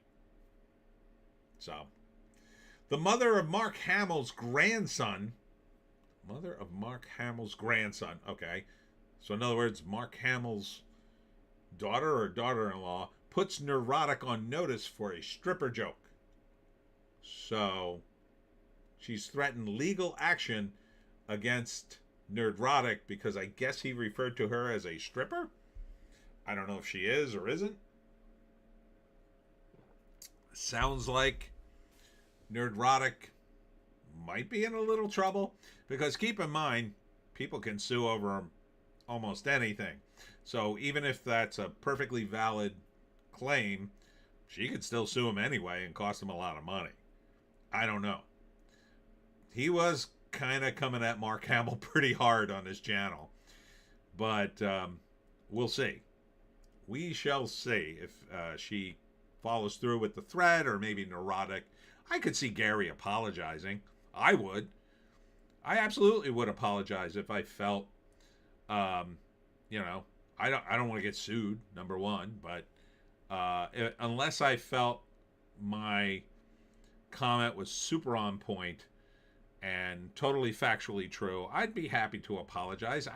Who is Mark Hamill's mother's grandson's mother? I mean, she's not famous, so maybe she shouldn't be dragged into anything in a public arena. So I don't know. DC, remember DC Comics, is beating Marvel Comics in sales. But the real story is that the industry is shrinking. And man, it's shrinking. It's bad. It's super bad. They just fired over at Marvel a guy who, I think he'd been working for Marvel for like 20, 30 years. And he put together the omnibuses, which is apparently the one thing that's keeping the lights on at Marvel Comics. The omnibuses are selling very well, and they're kicking them out of the company. Why? Because they're getting ready to close up shop, I would guess. But maybe it's just because he wasn't woke enough and they saved all their wokest people for the final days. I don't know. And I'm shocked that DC's beating them because DC also has been woker than hell in recent years, it seems to me. But who knows? There was an announcement recently that there's going to be a dynamic duo, I think a cartoon, and it's going to feature Nightwing and what's the name? The Red Mask, I guess. So it's going to be Jason Todd and Dick Grayson as two crime fighters that, like Nightwing, a Nightwing movie or TV show or cartoon is long overdue. Long overdue. But I'm not sure anybody really knows who. I think he's the Red Hood. The Red Hood, maybe. Yeah, the Red Hood. I don't think a lot of people know who the Red Hood is. He's sort of an IP that's been built up over the last 15, 20 years, although it goes back to the origin of the Joker. It just seems like a weird character to throw in the mix. But, that sounds promising, I guess, because at least it's something different coming out of DC, but it's a lot of woke stuff coming out of DC. I mean, it's just Pride Month is coming up, and they're going to do a bunch of gay comics again. A bunch of gay stuff, which, like, look, I got blasted for criticizing some movie called Leviticus, which is a gay demon possession movie, which actually I said looked kind of interesting because it's set in what I think is a gay conversion camp, which I've never seen a demon possession movie set in a gay conversion camp, so that sounds different. But I got blasted for calling it woke or full of messaging or whatever, or that it could be. And so I think, you know, the woke tards are a little too sensitive to this stuff, and they're their own worst enemy. I mean, you know, the Pride Month stuff is just too much. It's too much in comics. They're just not looking at the sales. They don't care about the sales. It's clear that this stuff doesn't really sell. Over at IDW, I believe it's Heather Antos, who's the one of the editors over there. I think she's done a bunch of Pride Star Trek books. It's like every chance they get in comics, they're shoving these gay characters in front of the fan base. There's just not that many gay people in the fandom. There's just not that many people in the fandom. Yes, there's a percentage of them that are gay, but that's a smaller percentage than the rest of the fandom. And just because you're gay doesn't mean you need to read about gay characters 24/7. Sure, I'm sure some of those people go, oh, it's nice to see a gay character because I'm gay. But, you know, after that initial time, and there's already gay characters in both comic universes, but once you're past that initial novelty, what is it worth to you if the comic's just, oh, it's gay, here, read it, and you just go, well, it's not very good. You can't just make something gay and expect it to sell like gangbusters and then call everybody a bigot for not reading it. It's just not working anymore.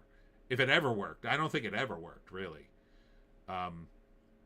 It certainly works for the idiots on Twitter and now Blue Sky, but, you know, they don't buy the books. They didn't buy the books when this was at its height. When this was at its height, when Marvel was hiring every gay person and trans person to write a book and add their experiences, these books didn't sell. There's just not enough interest. And you could say that's, I don't know what you say. I mean, you could say, oh, well, the bigots. Like, do you think I would let anyone stop me from buying a comic that I want? No. No one cares. If somebody says something about a comic or a movie and it's negative,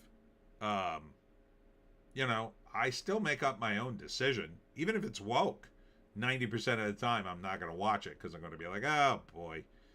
But I still, you know, if somebody says, well, it's not really all that woke, well, maybe I might go see it. But, you know, I think people eventually make up their own mind. They might not make it up immediately. They might be influenced in the short term, but come on.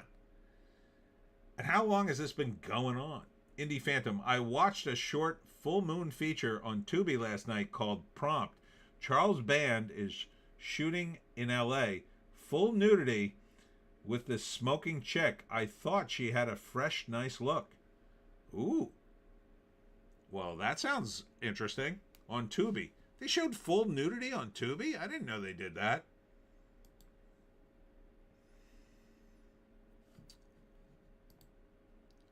This was a story that dropped this week. Disney may have packed the Avengers Doomsday CinemaCon room, and the trade press is calling it out. Indie Phantom, turns out she's an adult star that's made over 100 scenes of all crazy types. So much for my she looks innocent radar. Well, if you're going to hire an adult star, you're going to hire the hottest one, I guess, and the most innocent one. Those are usually, aren't those the ones that usually do pretty good in the prawn industry, the innocent looking ones?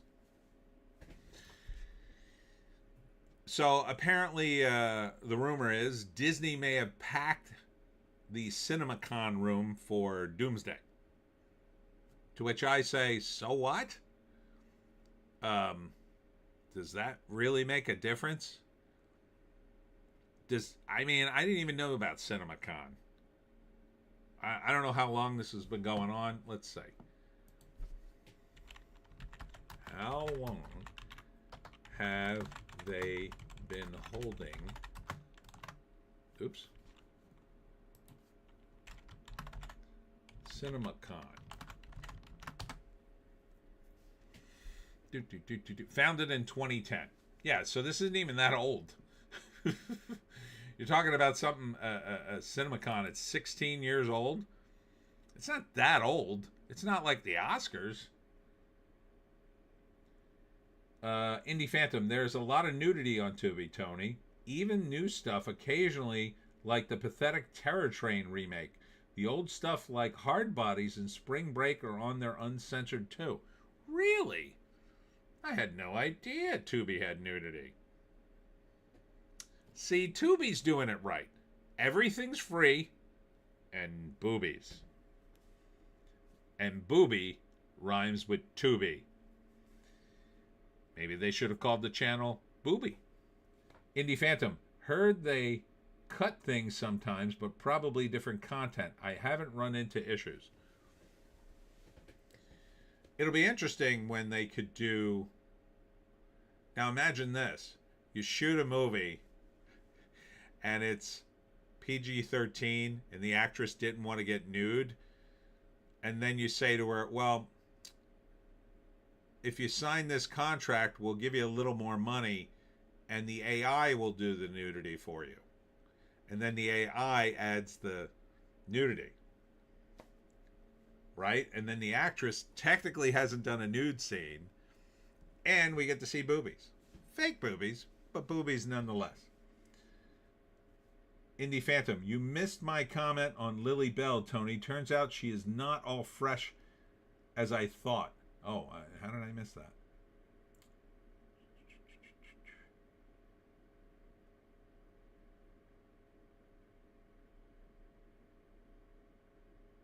Yeah, I don't know how I missed that one. I don't see it here.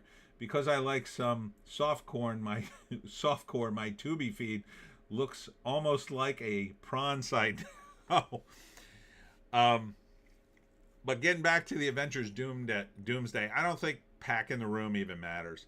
What's going to matter is the word of mouth on this movie. If this word of mouth is bad, they are effing toast. Because this movie, the rumor is it's going to have to make $1.3 billion. Okay? So let's break that down. In order to make $1.3 billion, it's going to have to make as much as Mario, the first Mario Brothers movie.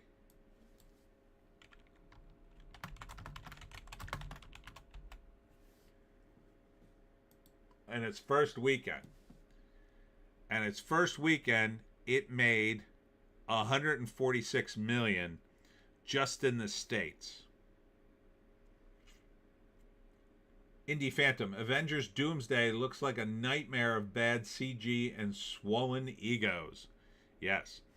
So, Avengers Doomsday is going to probably have to make, and what did this totally make? This movie made $1.3 billion. So, you're probably going to have to make $150 million the first weekend. So, the first weekend's going to, and they made more money overseas. So, I think it did closer to $200 million overseas. Now that Doomsday will probably make more money overseas because there's so many names and it's such a, they're going to pour money into the advertising, but I think it might fall short here. I really do. And then it's that second week that could kill it, right? So let's say it does 150 here and 200 overseas for a total of 350 the opening weekend. So it's 350, 175. That puts it at 525. Then it's about 87 million. So you're looking at 600 million, 650. It might just make it if you add the weeks and the days in between. Maybe it makes it if it follows this trajectory. But this movie, people really liked it. And I don't think they're going to really like the Doomsday movie. I think it's going to suffer from bad word of mouth. And if that happens, this movie is toast. If this thing drops 60% in its first or its second week, it's done. Even if it makes $150 million. Alex Ogle. Oh, I missed one. Indie Phantom. Supergirl will end superhero movies premature of Doomsday. That's another factor. Yes. Supergirl does not look great. The buzz on it is terrible. The fans kind of hate it already, for a variety of reasons. They look like they're teeing up. Everybody's a sexist pig who didn't see this movie to I don't know what. I don't understand that strategy at all. I still to this day do not understand the strategy of blaming internet trolls for all your problems. It doesn't make people go, oh, I got to see that movie. I got to fight these internet trolls. Nobody does that. Nobody cares. The people who do not follow internet, and that's the majority of the people, they don't follow these internet things, they should just completely ignore it. Because the people who are complaining on the internet aren't going to see your movie unless they're going to make fun of it. So you just want to keep up appearances. You just want to pretend like, oh, nobody's saying anything negative about Supergirl. Everybody loves Supergirl. That should be the attitude. You should pretend like it doesn't exist. Yeah, let people bloviate all they want on the internet. Who cares? If you consistently say people like this and you show clips of, in the case of Supergirl, little girls who went and saw the movie and they really liked it. I mean, here's how Disney could sell the movie.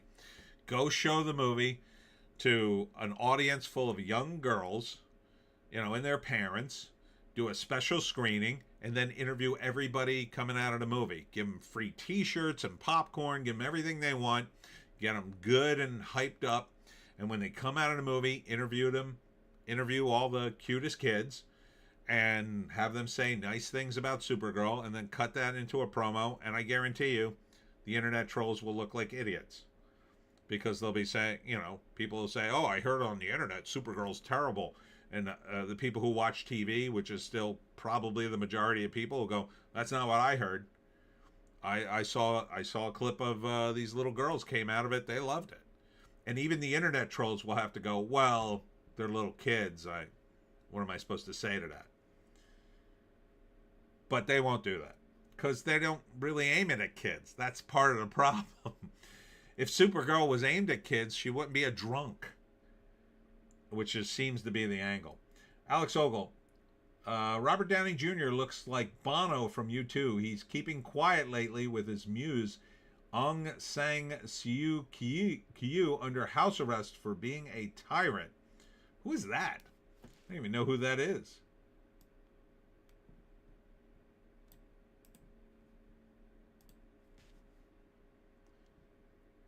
Former state councilor of Myanmar? Oh, that whole scandal. Now I remember what you're talking about. Alex Ogle, I recall seeing U2 in Toronto and Bono was having people hold up masks of her in support.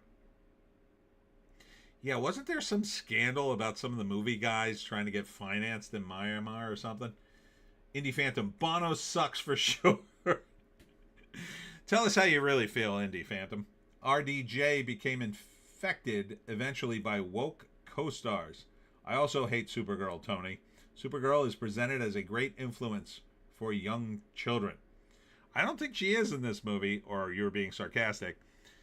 I think they're presenting her as kind of a drunk, edgy girl, or Hollywood's version of an edgy girl, who then, I think there's a redemption arc in the movie, but I think they kind of went too dark by making her a drunk. I don't think you want to see little girls. I don't think little girls should see their hero get drunk. That's too much. If you're going to aim it at children. If you want young girls to watch this thing, first off, teenage girls aren't going to watch this thing. There is no way in hell, even a teenage girl who, she's 15 and maybe her and her friends somehow steal liquor from their parents' liquor cabinet and drink on the weekends or something. She ain't going to see Supergirl. She's too busy getting drunk on the weekend with her friends and chasing boys. That's just the way it is. If her boyfriend or her current crush wants to take her to see Supergirl, oh, she'll go. But she don't give a crap about the movie. These people don't remember. I mean, like, Do you not ever talk to women? uh, Indie Phantom was being sarcastic. Aha. What alcohol gets Supergirl drunk? Inquiring minds need to know. Well, the premise of the movie is Supergirl goes off planet to a planet with a yellow or a red sun, so she's weaker, and then she can get drunk. That's part of the story. So she takes Crypto, goes to this bar out in space, and that's how, James Gunn. Really, it's a James Gunn movie, but this is how the director or writer gets her into space so she could do space stuff and meet Lobo, and that's why she's in space, to get drunk. And then, of course, she gets caught up in some nonsense, and which I don't know if anybody's going to care about it. It's a C tier character. She always has been, and if you wanted this to appeal to little girls, again, you would write a story in which Supergirl, is in love with some boy who's her secret crush, and she's too much of a nerd to talk to him, but secretly she's Supergirl. I mean, this is how the superhero thing works. She's too much of a nerd to talk to him, and she fumbles around, but then later she saves him as Supergirl, and now he's got a crush on Supergirl, but he doesn't know she's Supergirl. That's the way you write Supergirl. Indie Phantom, I don't remember space bars in the old Superman flicks. Just that weird Phantom Zone. Yeah, wasn't really a thing. And then you're adding all this stuff to the DC universe that it is in the DC universe, but they don't even use it in the comics all that often, quite frankly.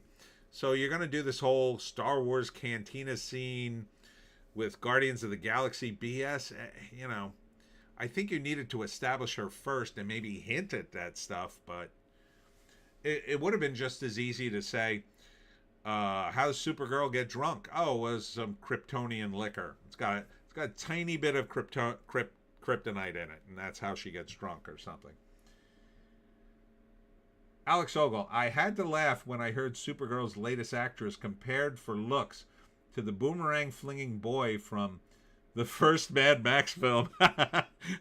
Yes, she does look like that dude. She's got those weird squinty eyes and kind of a flat face. She also reminds me of Chaka from Land of the Lost, if you remember that show. Indie Phantom, they should do a crossover with Star Wars where Supergirl dumps the dog and steals Grogu. I mean, that's essentially what Crypto is, right? He's Grogu. He's the cute little sidekick. And guess what? The plot of the film, supposedly, is very similar to the plot of Superman. Superman has to save Crypto in the film, in the Superman film. In the Supergirl film, I think they poison Crypto and she has to save him. So it's like, how many times are you going to use Crypto that way? Like, you should have used them in a different way for this film. Again, you might have come at it a completely different direction, had her in high school, crushing on a dude, and then maybe she's already dating him and she's secretly helping him again, I think women love to be in a relationship and support their beau, right? So imagine, what would Supergirl do? What would that look like if a girl had superpowers in that sort of situation? So you can imagine a Supergirl who would secretly help her boyfriend out, but let him take the credit because she's just being supportive. That would be cute and funny, and it would make Supergirl look like a hero, right? She's really the one with the superpowers and the competence, and her boyfriend's not an idiot, but he just doesn't know. Indie Phantom, another example where the girl playing Supergirl can look cute when she's smiling or acting girly, but they take her in another direction. Yeah, I mean, Miley Alcock can look pretty good, but instead, she's going to be a tough drinking, hard fighting you know, person who's all sad because Krypton was destroyed or something. That wasn't the character. I mean, that's a take. It's not even the worst take I ever heard, but again, who is this movie aimed at? When you come into the advertising and say, "Oh, it's aimed at little girls," if there's not a pony in this thing, you're effed. if there's got to be a pony, a princess, or a crush.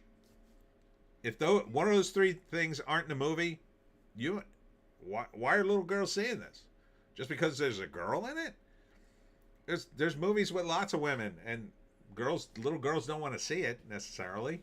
You got to put something in it they like. Shoes? Something. I mean, something little girls like. Jesus is here. Yo, hello there, Tony. Hello, Jesus. Welcome. Welcome to the live stream. Indie Phantom. She looks better in functions where I've seen her, and I'm like, okay, she's all right.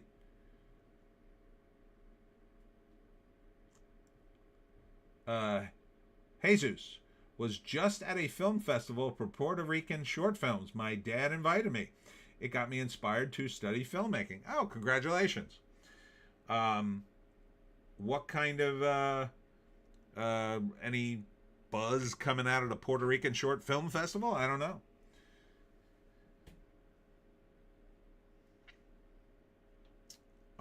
But we're talking about Doomsday. I think there's just too many characters in this thing. And there are fights.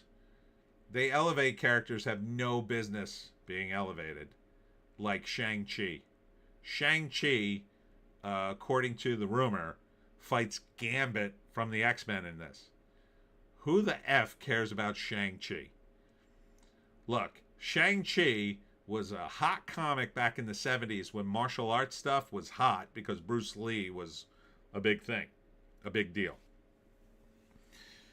That's, that was a moment in time, and they're trying to bring that back. But it doesn't work. It just doesn't work, in my opinion. Simu Liu, to me, is one of the most unappealing leads in a long time. He came out of the gate hostile to his own audience, in my opinion. They should have talked to him and said, be nice to your audience.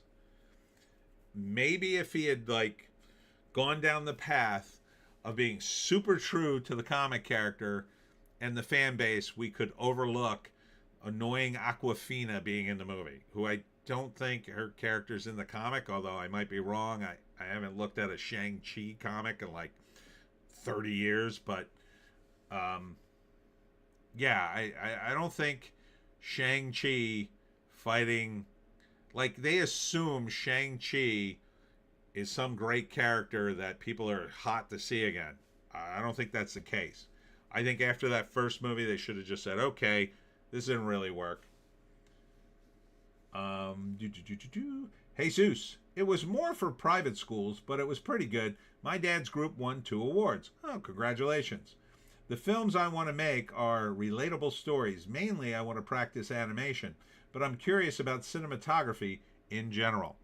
Yeah, it's a tough... Cinematography's a lot easier than it was because, you could take a camera now, and the cameras they have, my God, what you could do with the cameras now. I mean, the Red was the last camera I sort of knew. My friend has a more advanced version of the Red. I forget what it's called. You can practically shoot in the dark with all the windows closed. I mean, it's really that amazing. With very little ambient light, you can shoot now with these video cameras and get kind of a movie look. With the right lenses. It's kind of all about the lenses, too. But, and what they can do is in post is amazing, too. So, not only can you shoot practically in the dark, you can also take that footage and then run it through the computer and run it through enough filters that it looks even better. So it's kind of amazing what they can do now. Whereas before, you had to make sure the lighting was pretty good in order to get something on film, because once you could only screw that up so much. You could only fix so much in post. Now they can fix a lot more. So yeah, there's a lot of interesting stuff he can do now. Jesus, yeah, it's amazing. Alex Ogle, it's a bit cruel because I think she's hot, but Anya Taylor-Joy should be cast as a hot superhero whose ability is accurately estimating artillery range to target. Okay. I think she'd be great as an alien, quite frankly. You know, she'd be good as. I'm trying to think of she'd actually be good as. Oh no, that would be gender swapping Martian Manhunter. You know, I don't know if they had some female alien. I can't think of one off the top of my head. I'm sure one exists somewhere. Some alien queen or whatever, because she has such an odd looking face. Indie Phantom, yeah, I used a 16 millimeter film way back in the day, and it was a pain in the ass to load, worry about the exposure, and if you had damn hair in the gate, etc. Plus, really expensive, and you need manpower to lug those cameras. Very true, very true. I messed around with some of that stuff back in college, and you screw that up, you're screwed. But I will say that the look you get on film is often really cool. It's hard to get that kind of warm look on video even now, but it comes pretty close. Or on video now, it comes pretty close. You can really fake it. I mean, it's so close it's just not worth it to do film anymore.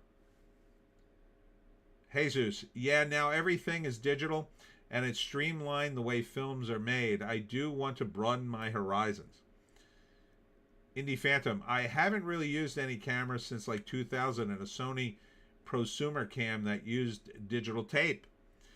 It's funny because I was in college when the move to digital started. So we started on 3/4 inch videotape, and then the digital came in right after that.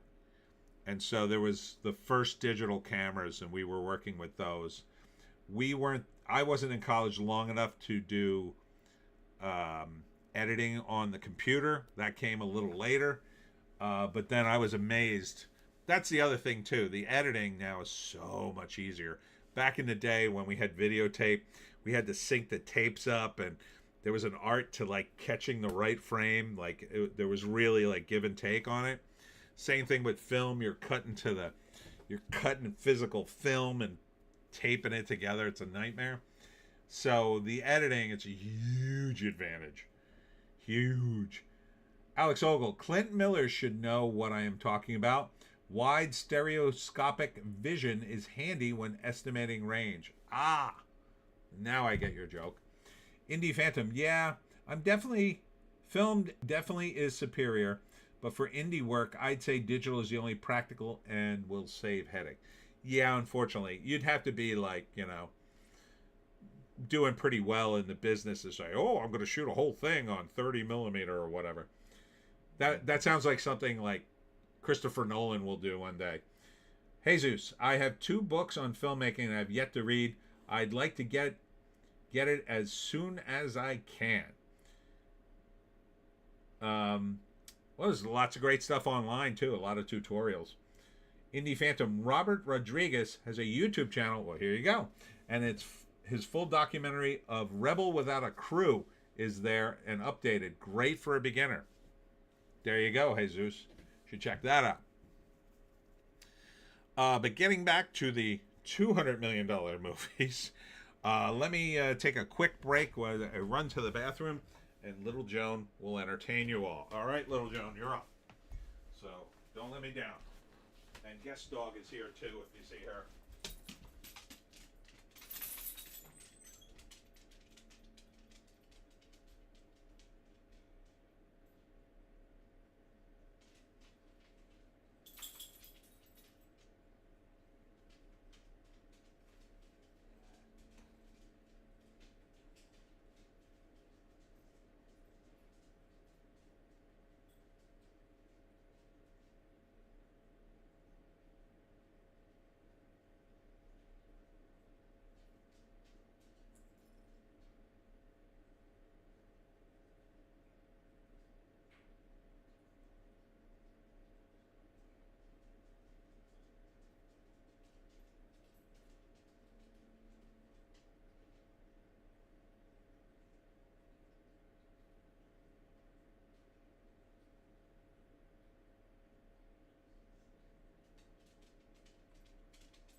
Love you.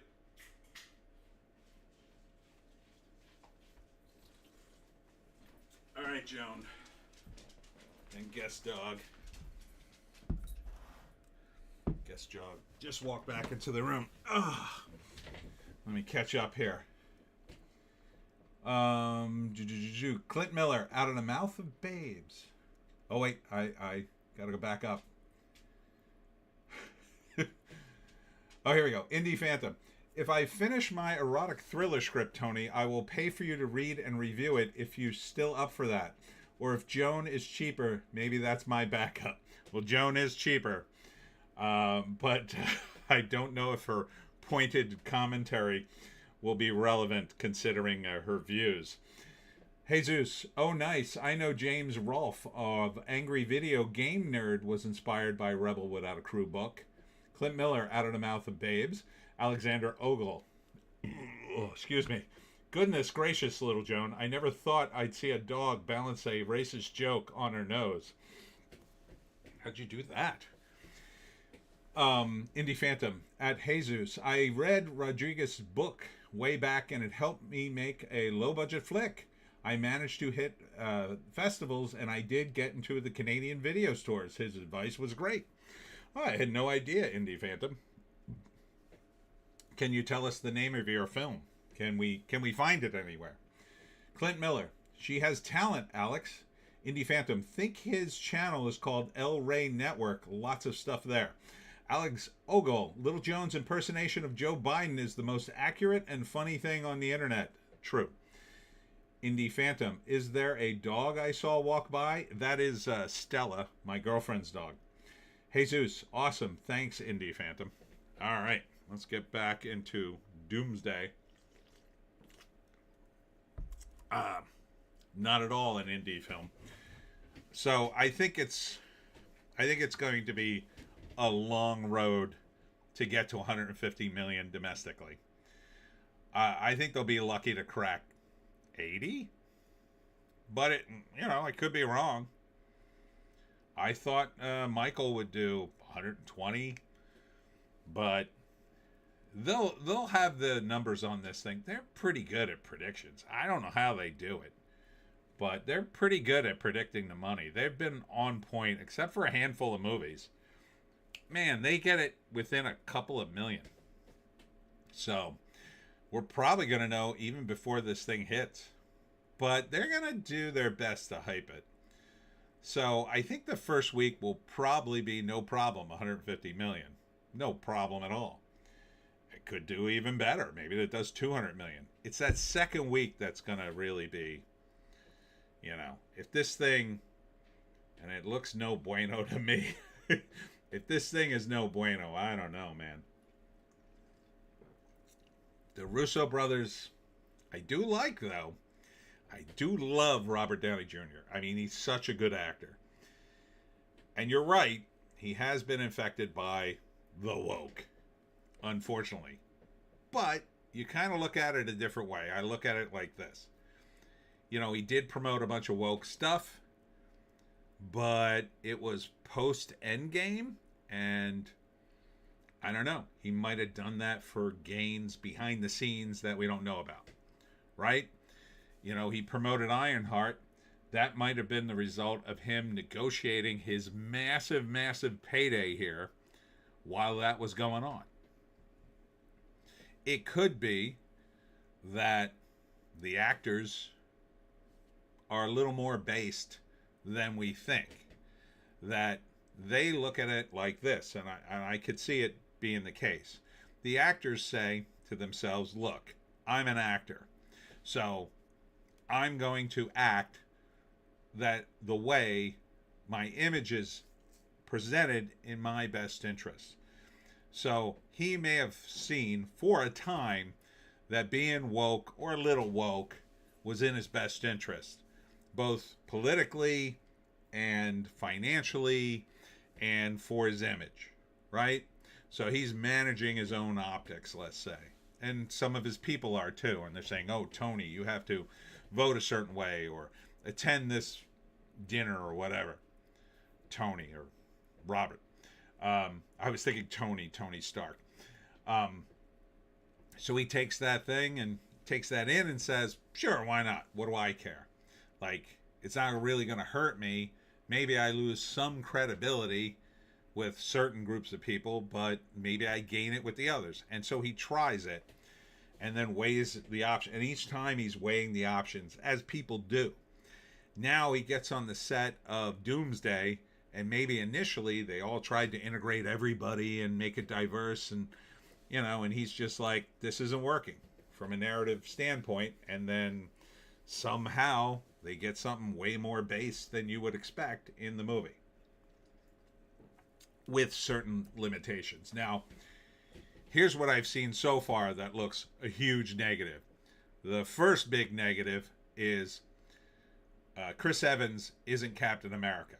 He's not wearing the suit. It's still going to be Black Captain America. And I don't know why they would do that. Like, it's not an insult to Anthony Mackie or the character of Falcon for him to go, here you go, Steve Rogers. Here's your shield. Welcome back. And I'm going to be the Falcon again. And I'm going to help you. Like, how does that hurt him? There's no shame in that. But from Hollywood, from the right thinking people in Hollywood, that might have been a deal killer. Oh, no, you can't take away the mantle from Black Captain America. Oh, no, that's a demotion. It's not. This happened in comics all the time. Like, the Falcon, I think, became Captain America in the comics for a time, and then he went back to being the Falcon, because that's always happens in the comics, right? For a time, somebody new was Captain America, and then Steve Rogers comes back. For a time, somebody new was Thor or the Hulk or this character or that character, and they always come back to the original guy.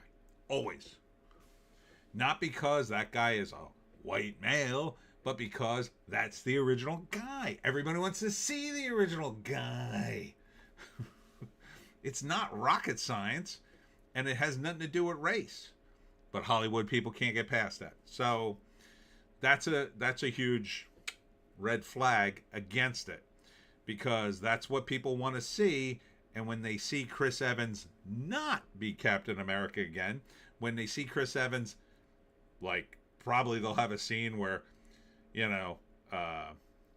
Anthony Mackie offers him the shield, and Chris Evans goes, oh no, I'm not Captain America anymore. You are, my black friend. Like, that's not going to go over well if they have a scene like that, which I strongly suspect they have something like that. I haven't seen that, but I did see there's a scene where Chris Evans wields the hammer of Thor, which is another stupid thing they're continuing. Like, Chris Evans is going to use the hammer of Thor while Thor has that wacky new axe, because they're still continuing with that. What everybody would like to see is a return to the status quo for the characters. Anywho, where'd I leave off here? Jesus. Awesome. Thanks, Indie Phantom. Indie Phantom, yeah, my film stuff is pretty fringe, kind of lost in VHS obscurity. Unspoken was the name of my feature, and other stuff was shorts and mostly me just messing around with friends and borrowed time. Neat. Yeah, I thought it was a new dog. I have a bug again to at least write a script, not sure why. Mark Ruffalo Hulk was poor, didn't like Ang Lee version either. Damn, how are they going to stuff all the characters in there? See, that's the main problem. You got, initially they said 60 characters. Now they've come down from that number. I think that new number is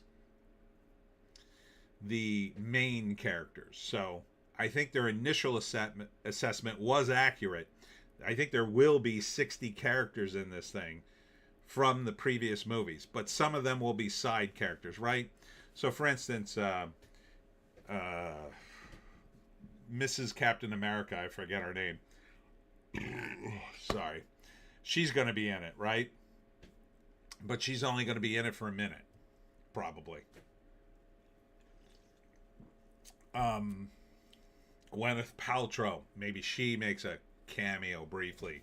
I'm sure Jon Favreau's character is going to waltz through at one point. But they're not main characters. They're just like third, second stringers. They're going to have all the Fox X-Men. And I believe they're going to reset everything with them. If not in this movie, the next movie. So a lot of them may even die. I don't know.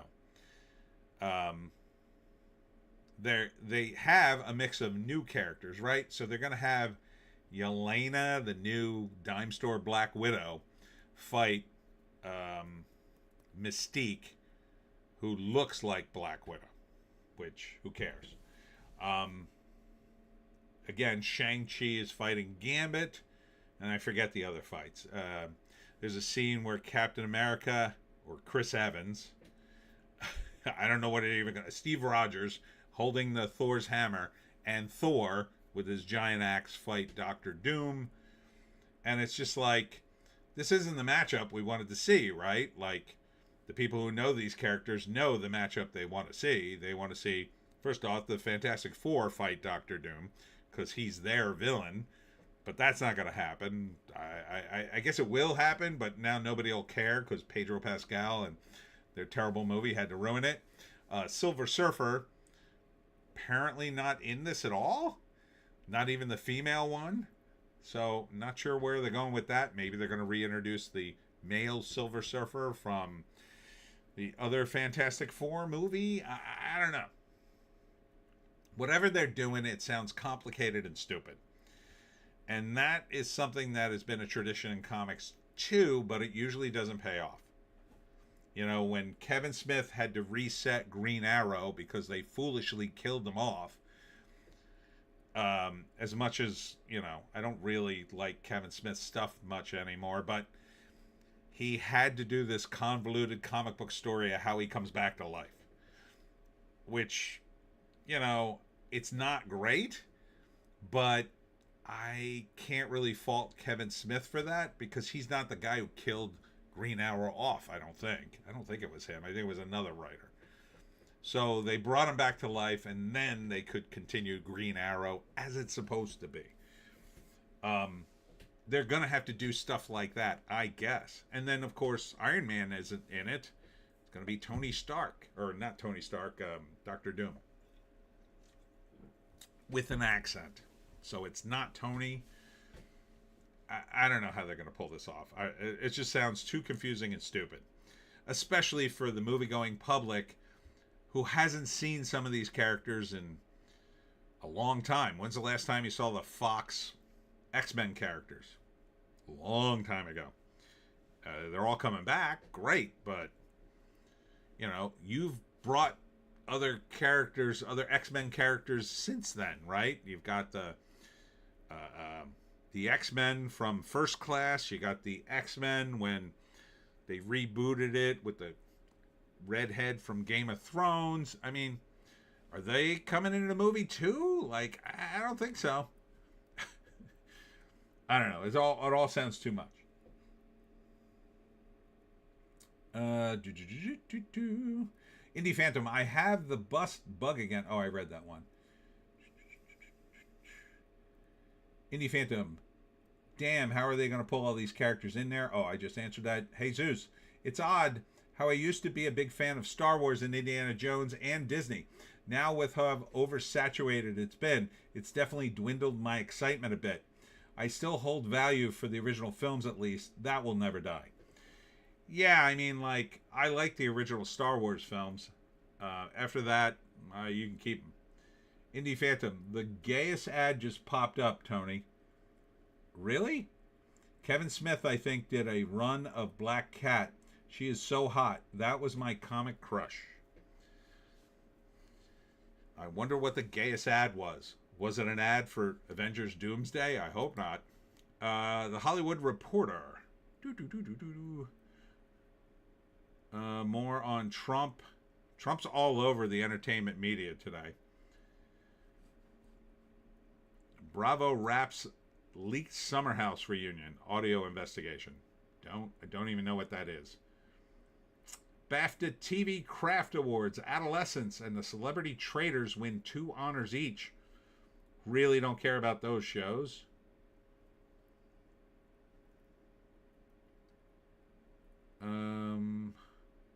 If you want to see the listings of the greenest celebrities, I think I did this already in a Hollywoke hot take, but I'll go through it again.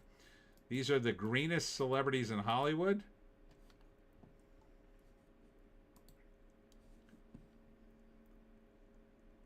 Jesus, I did see Project Hail Mary. That film is pretty great, I've heard.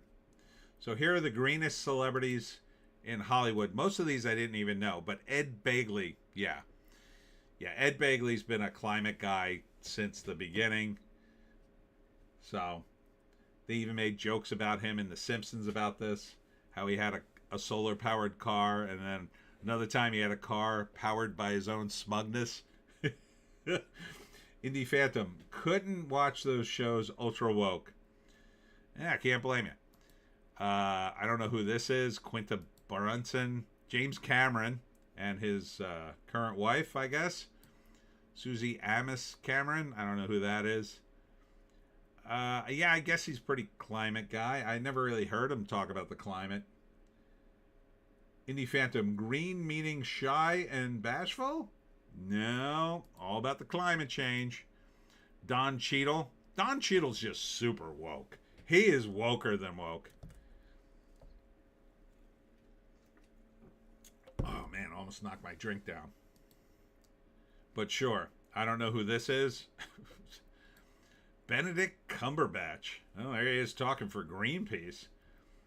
Well, I'll hand it to him. I haven't heard him really talk too much about climate change and the stuff I've seen him in, so that's good. Maybe he compartmentalized it a little bit. Indie Phantom. Ed Begley was fun in Private Lessons. Didn't know he was an activist. Oh, yeah, he's always been a green guy, but he was like an old school green guy back in the day. Like, he was talking about these kinds of issues way before it became in vogue. So, Matt Damon.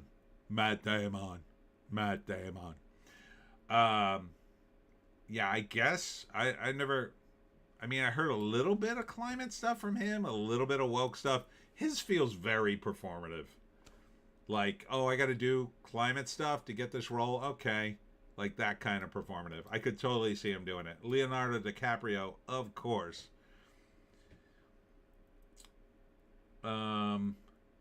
Clint Miller. Cucumber Patch? No, Benedict Cumberbatch. Here's Leonardo DiCaprio. At some evil villain's lair, I guess. Oh, wait. That's the UN. Didn't Leo fly out his friends to watch him receive an award for climate activism? But he sent a private jet and raised their carbon footprint up by four times what it normally would have been by flying them out just to watch him receive the award. Pretty sure Billie Eilish. Again, she's just pretty woke in general. I can see her literally supporting anything leftists tell her to support. She seems like she would absolutely just go along with it to sell more records. But that's just me. Indie Phantom, how can dudes with private jets talk climate change? Good question. They can't really. Hannah Enbinder, she's an actress. I don't know. I don't really know her work, but I've heard of her. Idris Elba, that kind of makes me sad. He seemed more like a real dude, but I guess he's an activist too. Or who knows? This could just be one of these articles that everybody paid a little money to get in it so they could raise their profile. Oh, Jane Fonda's one. Sure. Jane Fonda, another one. Anything leftist, yeah, she'll be there. She'll be there. Susan Sarandon's not on this list, which shocks me. Harrison Ford is on here for some reason. Sorry, blowing up on the phone. What are you sending me now? Oh. Okay, I don't have time to read that now. Weird Harrison Ford's here, but I don't know. It seems like Harrison Ford got a memo one day and was like, Harrison, all of Hollywood's going woke. Get on board or else your career is over. Like, and he said, okay, I'm going to do this stuff now. Indie Phantom, Billie Eilish woke? Let me write that down. Alex Ogle, reread the headline, Tony. These aren't green celebrities. These are the eco-minded. They have erased everything from their minds apart from the lines to do the environment. TM. Huh. Alex Ogle, we need to relearn the ancient wisdom that actors are the same as prostitutes. Indie Phantom, Hanoi Jane is the OG woke Hollywood. Absolutely. But it shocks me that Harrison Ford has gone down this path. It really has. He seemed like a cool dude back in the day. Now, like, oh, it's Harrison Ford, get it away from me. Morgan Freeman, also kind of a shocker, but I could see him being a little, I mean, he's always been a little left. But he said a couple of base things. I don't know. So I guess he's on the list too. Raising money for sea creatures. That doesn't seem too bad. Or too woke. Daryl Hannah. She's pretty woke. Yeah, pretty woke. So here, Daryl Hannah joins activists of Greenpeace in a performance in a beach. In a beach during the COP16 United Nations Climate Change Conference in Cancun, Mexico on December 10th, 2010. Isn't it funny how the UN and the activists all get to go to Cancun and pretend like they're doing something? I wonder if she would have gone to that protest had the meeting been in, I don't know, Antarctica or somewhere in the Ukraine. That really sucks. Indie Phantom, Hannah is off the rails woke now. Sure seems that way.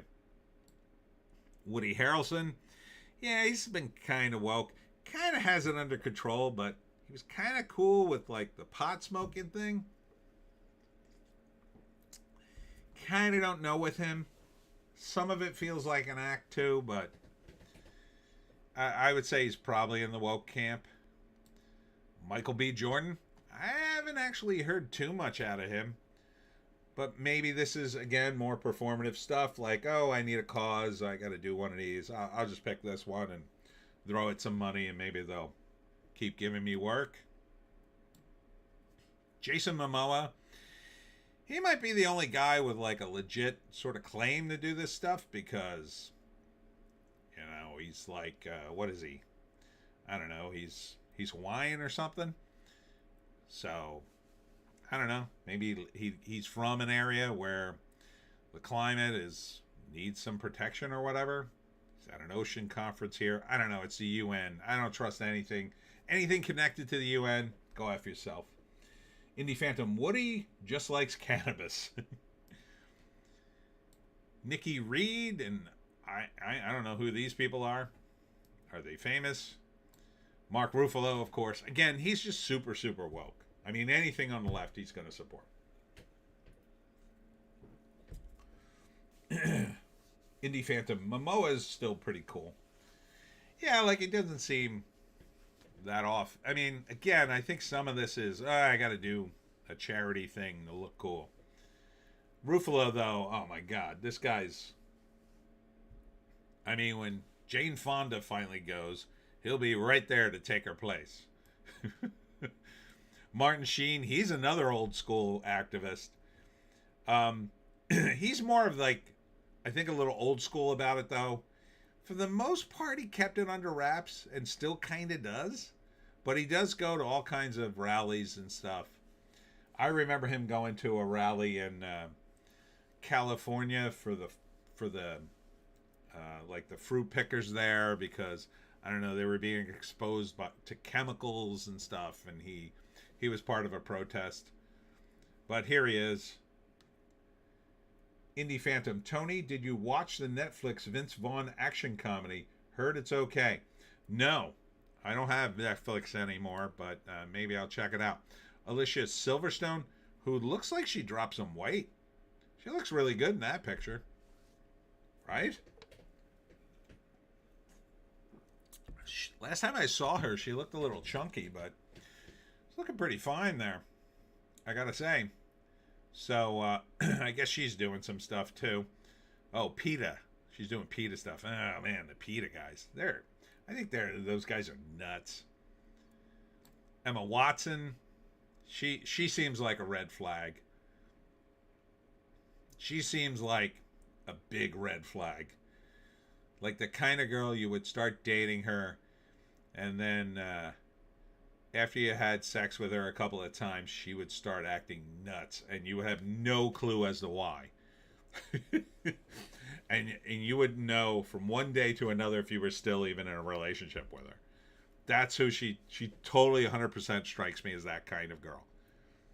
Like, one day, like, she loves you and can't get enough of you, and then the next day you call her up and she just starts screaming at you on the phone. Like, why are you calling me? And then you stop calling her, and then 3 days later she calls you crying, like, you haven't called me. So, Rainn Wilson, I guess. Who cares? Indie Phantom. Sheen gets a minor pass for at one point when he was on The West Wing, gave an interview where he said he'd leave the real presidency to the pros. He went more TDS lately. I haven't really seen anything from him, but I'll take your word for it. Rainn Wilson, he's another guy I'm not too sure what his deal is. I've heard him say negative things, but I've also heard him say a couple of common sense things. So maybe he's a liberal, kind of like Bill Maher, but he still kind of has TDS, but like a more mild case of it. I don't know. I don't know who this is. Shailene Woodley. Indie Phantom. Reese Witherspoon got in some hot water about AI. I heard, but I didn't quite understand what the issue was. Oh. Bounding in the comics. Nothing. Alexander Ogle, a prostitute, has basically conceded that she is so useless that the body is the only thing that can be traded. An actor is arguably worse, for she has admitted to selling the mind. Nothing can be relied upon as axiomatic or principled. Everything can be overwritten to make money. Yeah, it sounds like Hollywood.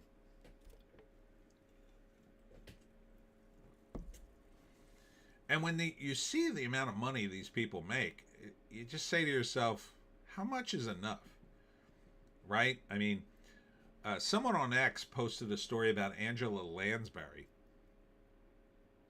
And apparently, back in the 60s, when Charles Manson was roaming around, her kids, I think she has a son and daughter, her kids were enamored by Charles Manson. I don't know if they knew him or whatever, but and Angela Lansbury at the time was at one of the peaks of her career, but she decided to move out of LA to get away from that entire mess so she could raise her kids, and did so. Now and then eventually she went back to acting, but she took the time to get her kids out of LA, which she felt was like a poisonous atmosphere, I guess. Compare that to Ryan O'Neal and Farrah Fawcett have a kid. This dropped a couple of days ago. He's up on a bunch of charges, murder and drugs and a whole bunch of stuff. He's in prison. I don't think he's ever getting out. He's got tattoos all over his face. I mean, this is a kid who was born to two parents with a lot of money. Now, maybe they didn't give him any money, but I don't know. They're both dead now. I would assume he has enough money to live. But, some people, they're too spoiled and their life spirals down, and that's it. Now, if you look at like Nick Reiner and like Cher's son, they both sound mentally ill, so that's a bit of a different twist. But some of these celebrities really need to think about their kids and how they're raising them, because that's the real legacy you leave behind. Indie Phantom Lansbury and Manson family was not a connection I expected. I don't know how true it was. I saw it on X, but seemed like a legit story. Yeah, nothing really here. Deadline. Indie Phantom. Oh yeah, O'Neill's had some family issues.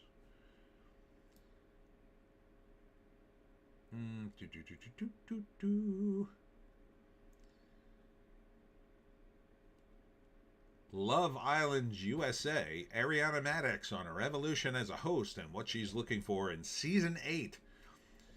Oh my God, there's been 8 seasons of Love Island USA. Basically a show, a reality show, I think, in which you're watching people try to screw each other, literally, and there's no nudity in it. I don't think there's nudity on USA Today or USA, the TV channel. That's still a channel, right? More on Trump. Trump's all over the place now. Again. Oh, this guy. The Boys showrunner Eric Kripke misses echoing headlines with plot points now that the show is ending. I have to swallow it and internalize it like everybody else. No, what you have to do is stop funneling your Trump TDS into the show. But it's too late for that. The show's about to end. Apparently, everybody who watches this show is now painfully aware of his positions on Trump. And it's like, how could you have ruined the show like that, in my opinion? I get it. You have something to say. How many times are you going to say it? I get it. Orange man bad. Okay. You don't like Trump. Great. Okay. Now what? It's like they can't stop. They won't stop complaining about Trump until he's out of office. And even then, I don't think they'll stop. At this point, they're stuck in this weird pattern. And I've said it since the beginning. These people are going to be radioactive to the business one way or another. Even if the Democrats, God forbid, somehow get back in charge. These people will never work again.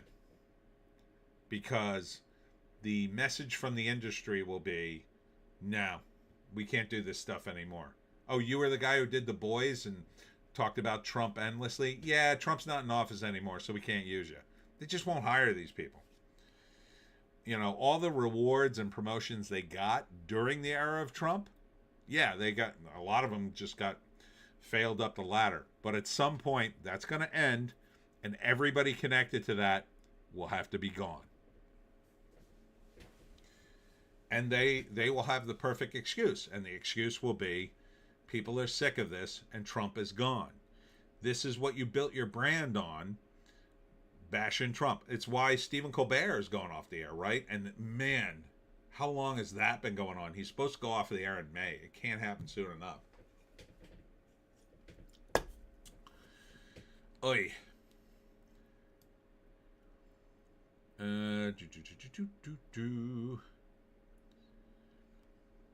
Welcome to Derry creator Andy Muschietti reveals Season 2's 1930s era storyline draws from less explored subplot in Stephen King's source novel Contenders TV.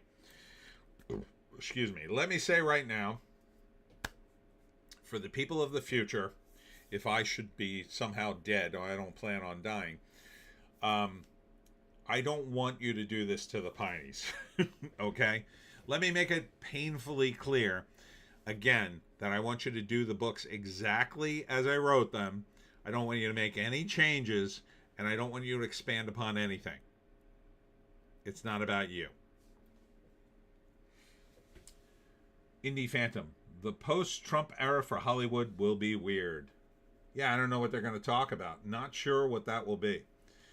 It'll kind of depend. Well, a lot of it might go right into blasting Vance for being Trump's VP and now the president, if that happens, which seems likely, but who knows? A lot could happen between now and 2028. A lot is riding on the midterms. The midterms. But we'll see. We shall see. Alex Ogle. Is Tony admitting to being Lazarus Long from Heinlein's story? No. I may be admitting to being a Ra's al Ghul, but I don't want to say that. Not on a live stream. Slowly, I'm going mad each time I use the pit. Mindy Kaling is still making shows. Running Point's Mindy Kaling is jokingly jealous as co-creators Ike Barinholtz delights in playing Cousin Benny. Yeah, Mindy Kaling, I had a lot of respect for until she did that Velma show. And man, it just seemed so wrong, so mean, and needlessly mean towards the fans. I think Kaling is funny, but she should stay in her effing lane. Indie Phantom, yeah, they just will switch to the next candidate. Our midterms this year, they are later this year.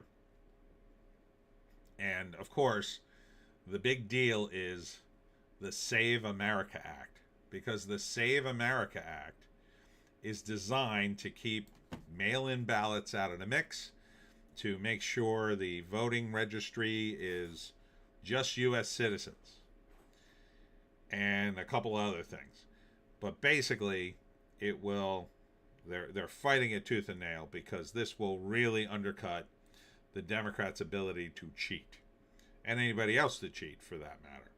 But the specific way a lot of Democrats cheat involves illegal aliens voting, and even legal aliens voting, but it's illegal for the vote.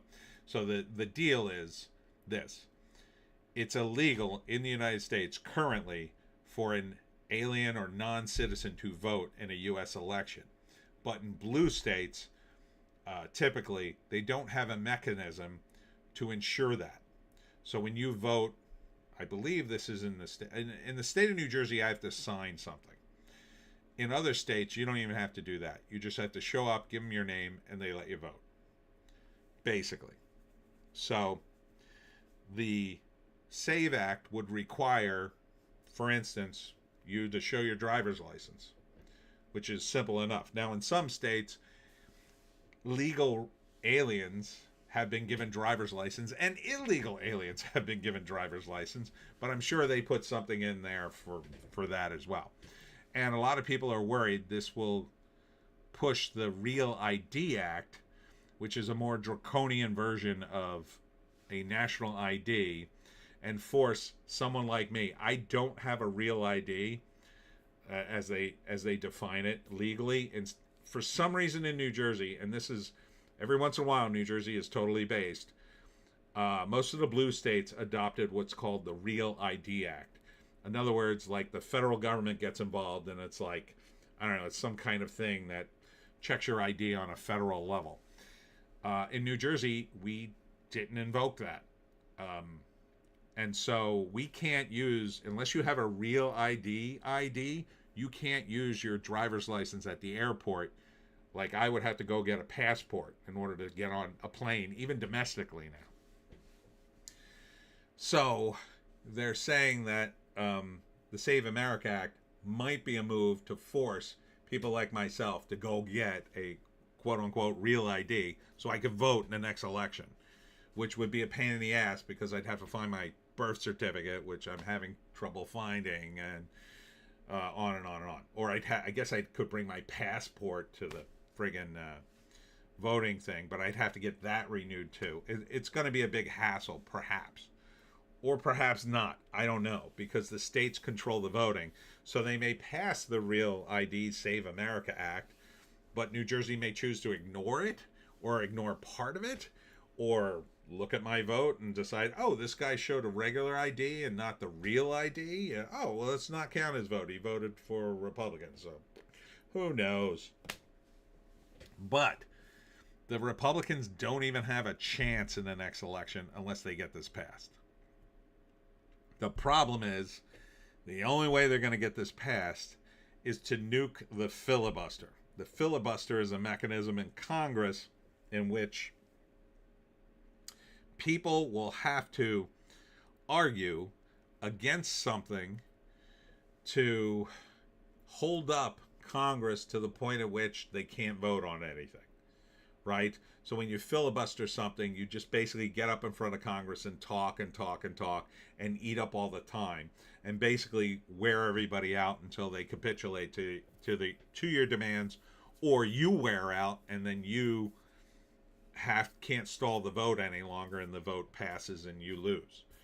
So they're creating a situation where they'll nuke the filibuster so that people can't even do it anymore.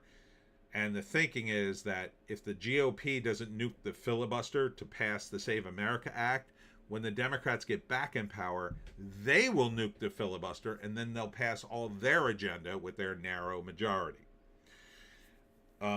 They're also saying that the filibuster doesn't really work anymore or the way it's intended.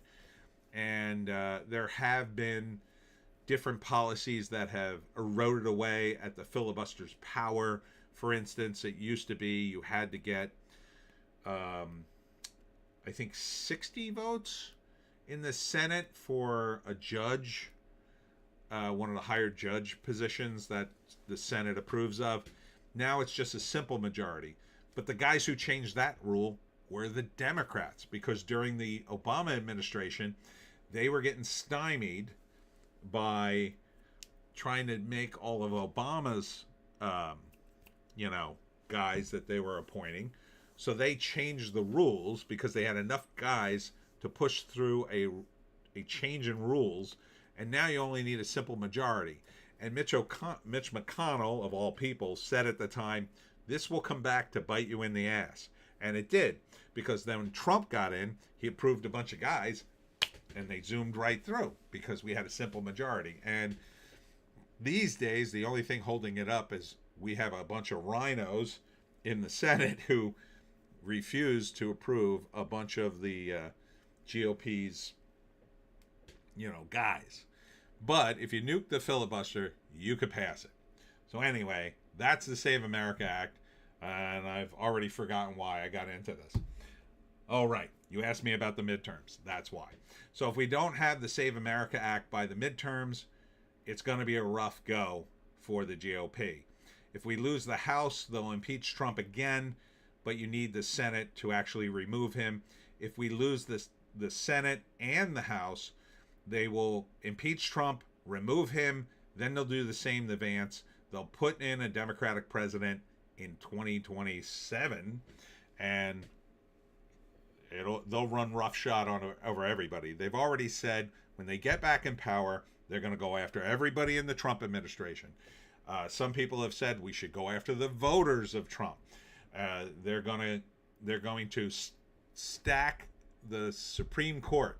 So what they'll do is they'll appoint 2 more justices, and they'll both be Democrats, and then that will give them the majority, and then they'll overrule everything that Trump has done during his 4 years. And then they're going to add 2 more states to the United States, Puerto Rico and D.C., and then they'll definitely have a majority in the Senate for the foreseeable future. You're talking one-party rule for the next 20 years at minimum. And they'll make voting, mail-in voting, the law of the land. They'll be able to control it whenever they want. You'll never see a Republican ever elected again to the presidency, and the Republicans will become a side party that occasionally voices opposition but can't do anything. Kind of like where they were a few years ago.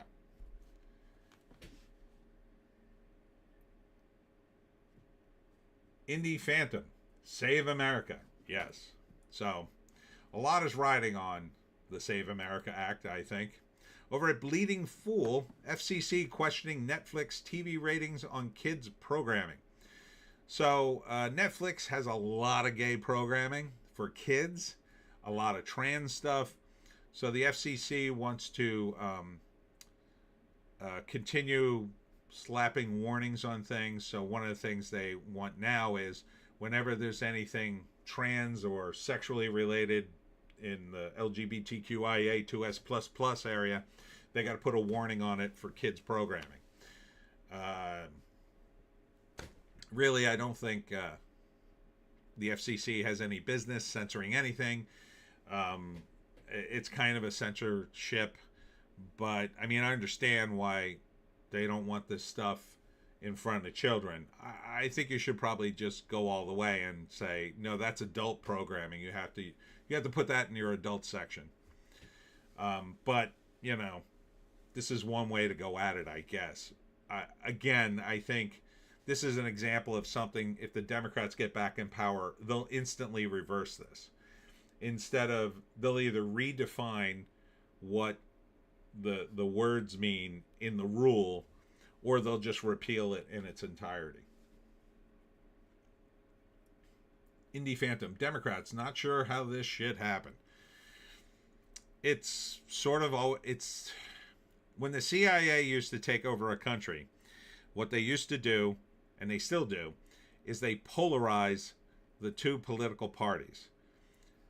The theory goes that the CIA did this to the United States in an attempt to take it over, essentially run the country via the deep state. So they polarized the Republicans and the Democrats, divide and conquer, right? The problem for them is they assumed the Republicans were already in their pocket. See, the Republicans, typically in the last 50 years, always supported the military-industrial complex, going to war and making a bunch of money. You know, you look at George Bush and removing people's liberties. A guy like George Bush was like their perfect president, right? So they didn't worry about the Republicans. They already felt they had them in their pocket. Now they went over to the Democrats, and essentially over the last, I'll say, 20 years, they've basically they've turned the Democrats into the deep state party. Now they have a genuine opposition party. And that's a real problem for them, because a lot of MAGA is very opposed to the deep state. And this includes things like the FBI.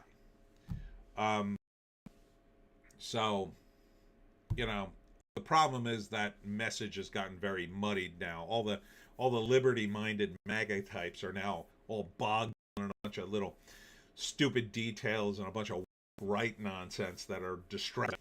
Hopefully Trump, simple, MMWIG.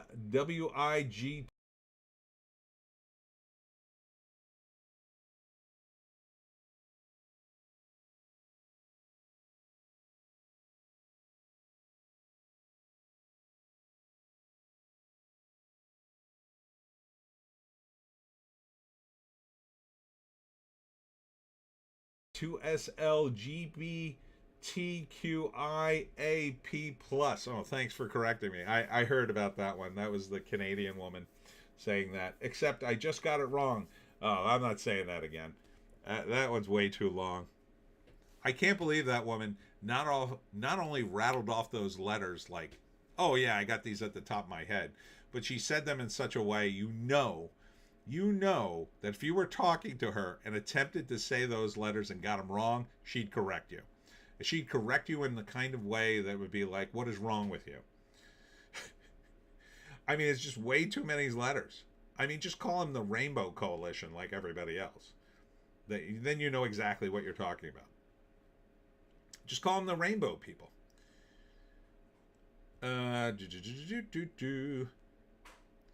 Is DC's absolute Batman the success the media claims it is? I don't think anybody cares, but whatever. Tom King actually used to work for the CIA, and apparently he's writing Absolute Batman. I don't understand how that happened, but whatever. MCU star Simu Liu's latest show flops with its viewers. Yep, that was like the Copenhagen test. And review Charlie Kirk's Stop in the Name of God. So there's a review of that if you're interested. Guess it's about Charlie. Where was I? There I am. The Cosmic Book News. What happened to the wrap? I think I missed one. Hold on.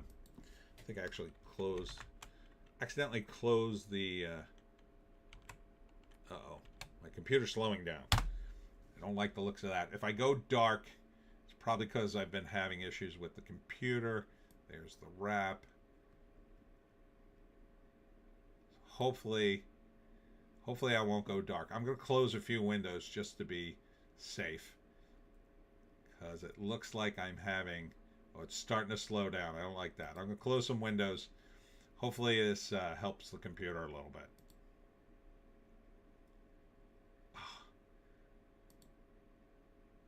Close. Come on, damn you. Yeah, it's taking a while for these to close. I don't like that. This might help the computer a tiny bit. So I'm just going to close all these, and we'll see how much further we get. Okay, the wrap. What I witnessed on the chaotic night at the White House Correspondents' Dinner. Oh my God, the Wrap actually covered this and didn't blame Trump somehow. The Lost Boys Broadway review, or why Frankenfurter gets the last laugh. Are you telling me they did the Lost Boys as a Broadway show? I don't believe it. Oh, they did. Look at that. It's the characters from the Lost Boys. That's crazy. I know they're doing what's the name? The Rocky Horror Picture Show again on Broadway. I'm going to close this as well. There we go. We already did this guy. Okay. And try to close this one again. Ooh, it's slowing down. Okay, Cosmic Book News. Zack Snyder shares Batman, Superman, Wonder Woman posters. Dawn of Justice. My God, Zack, can you not move on?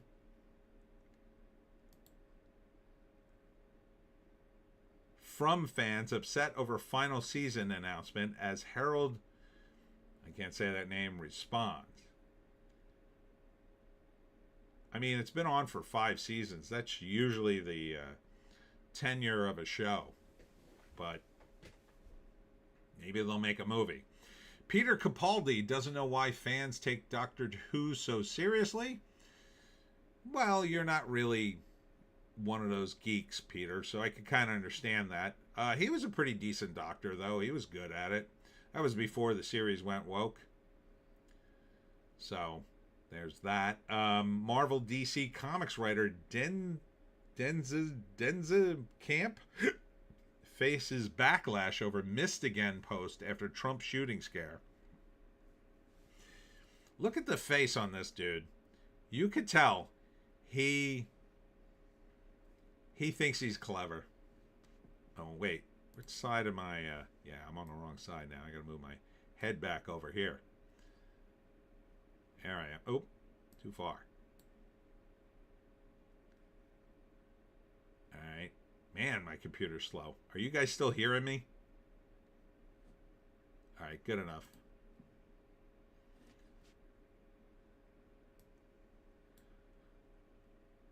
Zachary Levi describes chaos at Trump's shooting scare. Oh, he was there. Everybody started to kind of hide under the tables. Oh, I would have been right under that table. No question. I would have pulled my girlfriend underneath and I would just said, come on, get down here. Because you can't get out. There's no way you get out of it, right? You can't get out of that room until the Secret Service and the guys with the guns tell you can leave. So you might as well get under the table and make yourself comfortable. But there, apparently, my brother was looking at the footage, and he was showing me, like, there was one guy in the room. He just sat at the table and kept eating his food. He didn't give an F. That's a way to go, too. I don't know. I think I would have, just to be safe, I'd be under the table. My girlfriend would probably be like, what are you doing? She'd be the one to sit there and eat her cake. Trump shooting suspect identified as teacher and video game developer Cole Thomas Allen. Oh, right. He developed some video games, too. Yeah, it's weird because the one big difference with this guy, he seems to have at least been mildly successful. I mean, he had a lot of degrees. He developed video games. He was a teacher. He built this thing for wheelchairs. I mean, he seemed, a guy who had something to lose by throwing his life. Like a lot of guys do this, they don't seem to have anything going on with their lives, and you could say to yourself, well, he threw his life away, but he didn't really have much of a life to begin with. This guy had a bit of a life, seemingly. Star Trek Strange New World Season 4 premieres on July 23rd on Paramount Plus. New trailer released. I don't care about that show. Michael Mando's Scorpion revealed in Spider-Man Brand New Day action figure first look. Oh, I'll take a look at that. I always liked the Scorpion. I think he's an underused villain. All right. That looks pretty cool. I kind of prefer the old look better, but that works. It's more of an industrial look. The one from the comics was more like, it was more like a bodysuit that looked like a scorpion. Spider Noir villains revealed. Silvermane, very obscure, what's the name? Spider-Man foe. Sandman, you know him. Tombstone, and more take aim at Nicolas Cage. Yeah, I mean, one season of this, maybe. I don't see it having, a long shelf life, but whatever. I mean, it's always worth it to see Nick Cage. John Wick spinoff Kane starts filming with Donnie Yen. Donnie Yen's got some good martial arts. That is for sure. Ip Man was a pretty good franchise if you haven't seen Ip Man. He's the guy who trained Bruce Lee. James Gunn shares Gerard Jones' Green Lantern cover and sparks new DCU controversy. I don't know. Look, dude, it seems clear what you were going to do with Green Lanterns. You were going to completely deconstruct them and turn it into a show that really isn't Green Lantern. It wasn't about fighting space aliens, which is pretty much all Green Lantern did in the current incarnation of the character when he was popular. Turning them into, a buddy cop thing where they solve mysteries in the Southwest, it doesn't seem like a Green Lantern show. Let's be honest. So I think, the show's just DOA. Oh, what, did I hit something? Yeah, I did. There we go. And now they've had to pull back on some of the. Did I hit the wrong button again? Yeah, I'm on Marvel. There we go. Most recent. That's what I want. Yeah. So the Lantern show looks like a train wreck too. But Green Lantern was always second tier. Like, he's okay. Nobody ever, like, if you're gonna do Green Lantern, you have to do the top tier version, which is Hal Jordan. He's the only real Green Lantern that was super, super popular for his time. Now, that was the early 60s when the space race was big, and after, shortly after, into the 70s with Neil Adams. That's the only way you could do it. Like, what are you gonna do? You're gonna go off with some Green Lantern spin-off character? Like, you could always add them, but I mean, if you're just gonna wash the entire concept and do something completely different, just do an original character. Just add it to the DCU. Just do an original character. That's all. They've done it before. Look, in the Batman animated series, Harley Quinn had not existed really in the series. Not in the comics, not for years. Harley Quinn was originally from a character from an alternate universe. She was the Joker's daughter. An obscure IP that DC hadn't used in many, many years, was never popular. For whatever reason, Bruce Timm decided, I want to give the Joker a sidekick. Somehow he pulled Harley Quinn, probably knew the comic history, and said, okay, in this universe, instead of being the Joker's daughter, she's the Joker's girlfriend. And the character was a huge, huge hit. Why? Because I think it gave new life to the Batman series because it wasn't the same old stuff, right?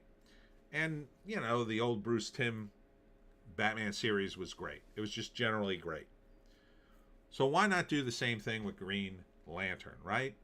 If you gotta make this, you know, about a person of color or whatever, just do it. Just do it. Just make it a brand new Green Lantern, and then later you can explain what happened to Hal Jordan and the other guy and why Guy Gardner's in it and whatever. You can explain all that later. Just make a brand new guy with a new history, and then, you know, let the comic books deal with the consequences. That's what they did with Harley Quinn. And it was hugely successful, and it changed the comic books. And the comic book people don't have really, in my opinion, any talent to speak of anymore.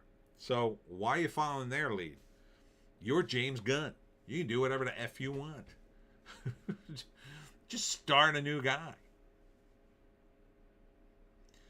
McKenna Grace reveals full Daphne look for Netflix Scooby-Doo's Origins. All right. That's kind of lame. Yeah, I'm not digging that look. What happened to hot Daphne? Now, she's pretty hot.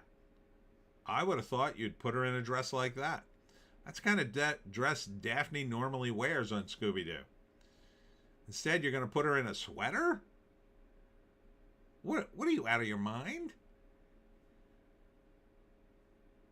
That's not Daphne. This is a bad change, in my view. It's a friggin' cartoon, for crying out loud. Venom game reportedly canceled over Tony Todd's death, but new claim raises questions. Man, Tony died. Didn't he die a while ago? He was a nice guy, by the way. I interviewed him. Couldn't AI finish the game with his voice? I mean, you just had to get approval from his estate. I'm sure they do that for one last role. If he was the voice for Venom. Spider-Man Brand New Day reveals the Hulk. There he is. Gen V canceled after season 2 as the boy franchise shrinks. So it's not all bad news from Hollywood. Here's the announcement for the Battlefield movie. It's got Christopher McQuarrie and Michael B. Jordan. Like, I mean, you might as well just call this movie Video Game IP number 7. Like, is there much of a story in the Battlefield game that people are going to come flocking to the theaters to see this? I kind of don't think so. Here's The Mandalorian and Grogu. Box office tracking hits 100 million, but that could be a stretch. I don't think this movie's going to do well, but I've been wrong before. We shall see. That's still ranking lower than Solo, the worst performing movie in Star Wars history. The only one to lose money. And Gina Carano confirms she spoke with Dave Filoni and Jon Favreau. I mean, I don't blame her. Might be too late. Oh, yeah, and the Clayface trailer dropped. I have to say, it doesn't look too bad. But then I found out later Matt Reeves is involved, and I thought, oh, maybe that's why it looks pretty decent. I still don't like not Batman movies, and this is another not Batman movie. Batman's not in this. So, if you're psyched to see a movie that takes place near Batman, I'm sure Clayface will give you its run for your money.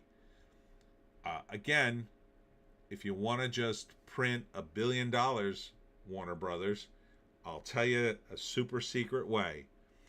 Just make a 1-hour Batman show on HBO Max. Pay Robert Pattinson a truckload of money.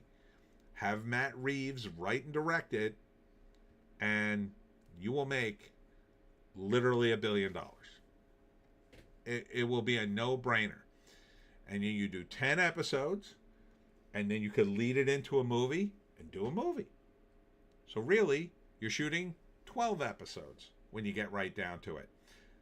10 episodes an hour each, and then you do a 2-hour movie, which you release in theaters. And the 10 episodes lead to the movie. And then, after you make that $1 billion, you know what you do? You do it again. Season 2. You do 10 episodes. And you lead it up to a movie. And you release that movie. Do it every year for, I don't know, 5 years? 10 years? How much money do you want to make? I'm pretty sure you can make a whole lot of it if you did that. Will they listen to me? No. They never listen to me. Hollywood and Toto. Jimmy Kimmel's expected widow, Melania joke. Lowest of the low. Yeah. Jimmy Kimmel, you'll be not surprised to learn, made a joke at Trump's expense about the near shooting. So, meanwhile, low-rated Jimmy Fallon lies about tonight's show's liberal bias. Okay. And Russell Brand won't condemn October 7th attacks. Russell Brand, his turnaround, hugely sus in my book. And now, the stuff coming from him, I mean, I knew it was a bad deal the moment he started selling. I think he was selling crosses. Look, it seems like he got accused of certain crimes and suddenly found a Bible in his hotel room and said, "Oh, I found Jesus." And now he's like, Jesus, Jesus, Jesus. I mean, you got to hand it to him for seeing which way the wind was blowing. But now it seems like he's taken it to ridiculous heights just to make money off of Christians as opposed to his previous audience. So, yeah, I wouldn't listen to Russell Brand, but that's just me. Now, here's another review of Animal Farm. Animal Farm targets capitalism, not Soviet-style repression. See, they basically went with the assessment I saw in the trailer, but who knows? Over at Geeks and Gamers, Harry Potter and the Sorcerer's Stone changes from the books to the films. If you're interested in that.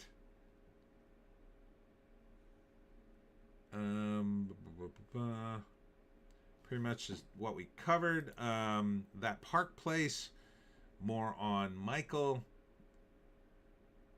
Shoe Tree tradition ends at Walt Disney World amid Lakeshore Lodge construction. Okay, I guess there was some tradition of throwing your shoes into a tree. Facial recognition warnings added to Disneyland Resort. Well, I'll never go to Disney World, but that seems a bit Orwellian, doesn't it? In some ways, I can't blame them. They've been having a lot. They seem to be having a lot of problems at the parks. But yeah, that seems a bit much. Over at Breitbart, more on the attempted presidential deleter. Anti-MAGA, anti-Christian manifesto. Trump equals Antichrist. Part of the Wide Awakes group. So I looked up Wide Awakes on the internet, and it turns out the Wide Awakes were a Republican group from the 1860s that helped Lincoln get elected. So very strange. So there's going to be more coming out about him. I don't really know too much of the details, but I'm sure we'll get an assessment very soon from various YouTubers. Over at Breitbart Entertainment, more on Jimmy Kimmel's stupid joke. Mia Farrow, Trump may have staged shooting to raise approval ratings. Well, I can't say that's a completely crazy statement. The chance is not zero, but I wouldn't say that would be a Trump move. That could be a deep state move to manipulate more people towards Trump, because there are people within the administration who are just as power mad and hungry on the right side of politics as the left. So you may have replaced one power mad, hungry group of people with another in the process of Trump, purging a bunch of government workers and then replacing them. It's possible. Is it probable? It's pretty hard, I would think, to manipulate somebody to do this kind of thing. Because keep in mind, this guy in his manifesto, if the manifesto is real, I guess it is, he was preparing to be gone forever. And that didn't happen.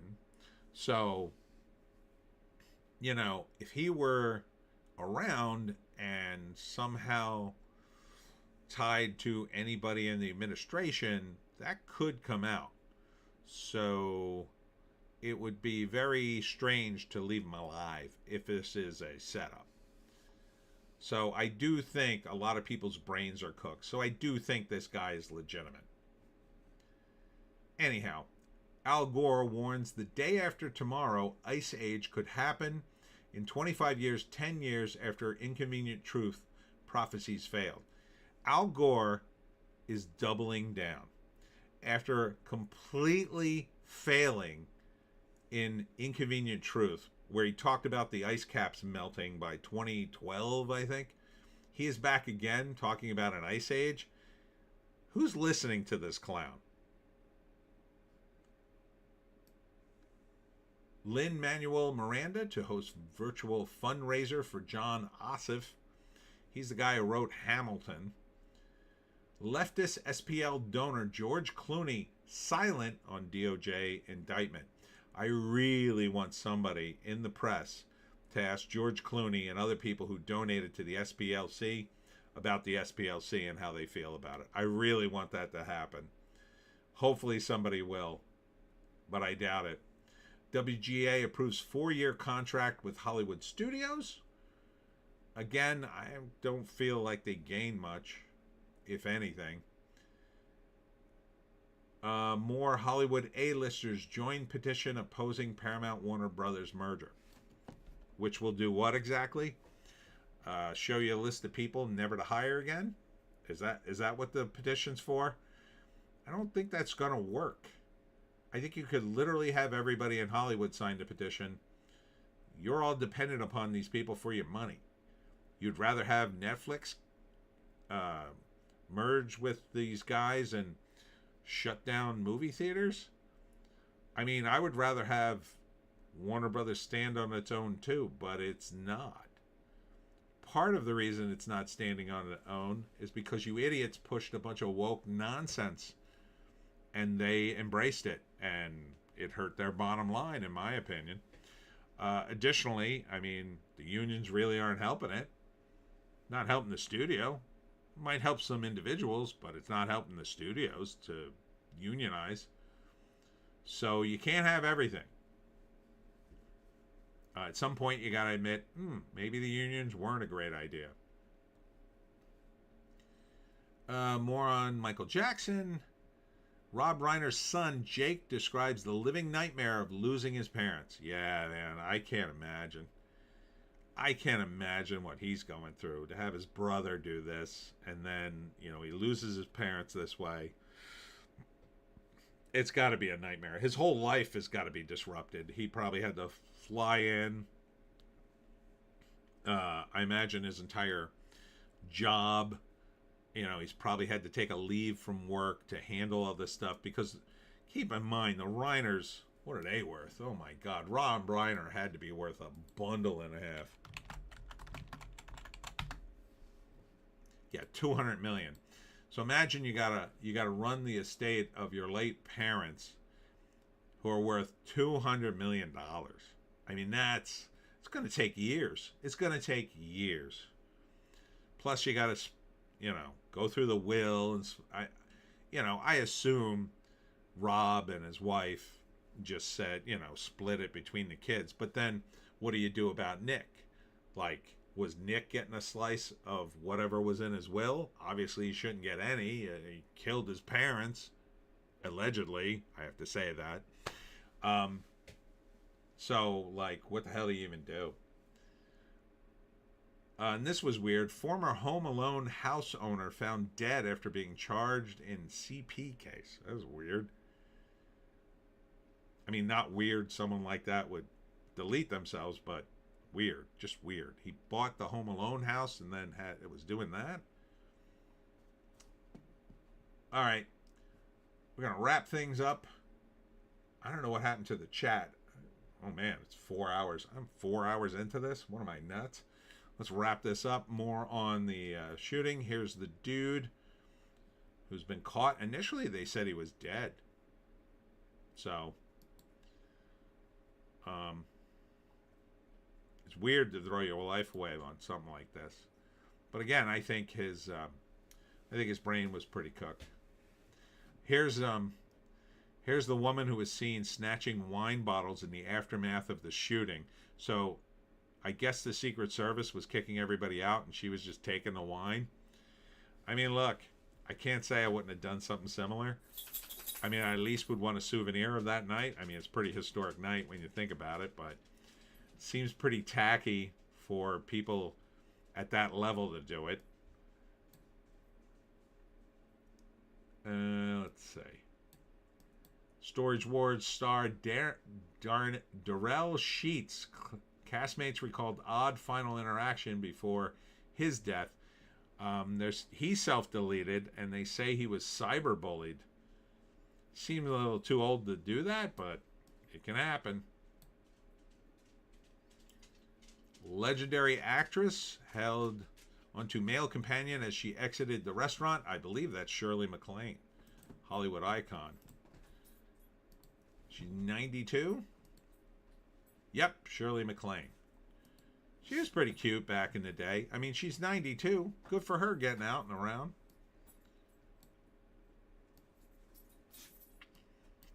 Oh.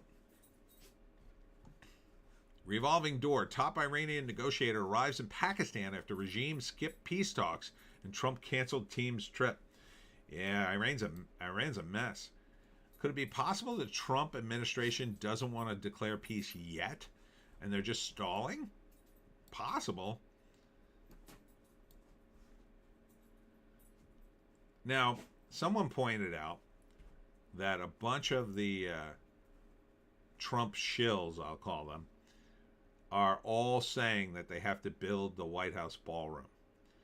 And that it's weird that they're all saying the same thing at the same time, which is always weird on the internet. But keep in mind, there are a lot of Trump shills. It's possible they're just all saying it because they all came to the same conclusion, and then they all sort of caught it. It became like a little virus, like, ooh, he said that, I better say that too. But it's also possible the Trump admin is feeding them the line. So, and then this is why people are saying, oh man, maybe this thing was staged somehow because Trump wants this ballroom and they're jamming him up. I don't know.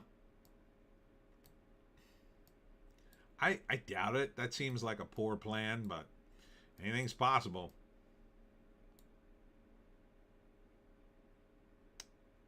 Let's see. Sports.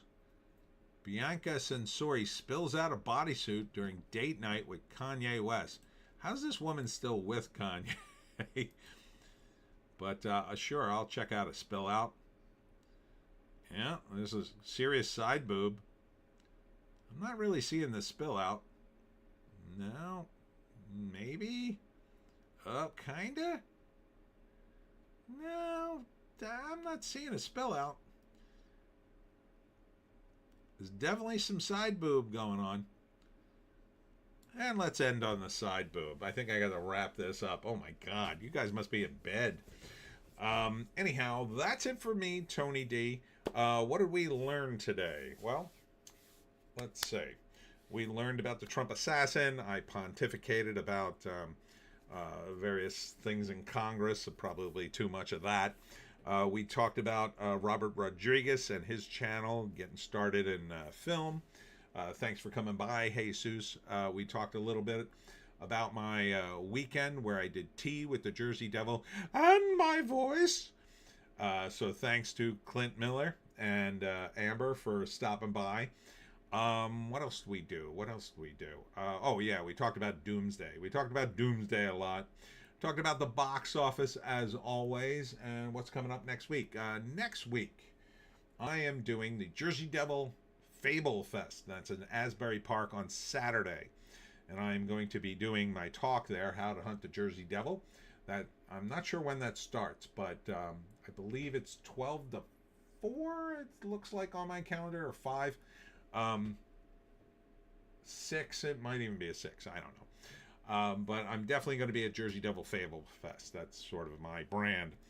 God forbid we get rained out, it'll be on Sunday. But if we don't get rained out on Sunday, I'll be doing the Smithville Art Walk, which I've committed to, and I'm praying that it doesn't rain either one of those days, because I'm gonna have to miss one if the first one gets rained out. I'm gonna have to go to Jersey Devil Fable Fest because I'm speaking there, and I'll really be pissed off that I missed the Smithville Art Walk, because it's literally right across the street from where the Jersey Devil was born in Leeds Point, New Jersey, and I do really well there. So it's going to be a big weekend for me, and then at some point I'll be home back to do the live stream at 7 right here. So thanks for tuning in. Sorry for the 4-hour stream. We'll see you in the next one.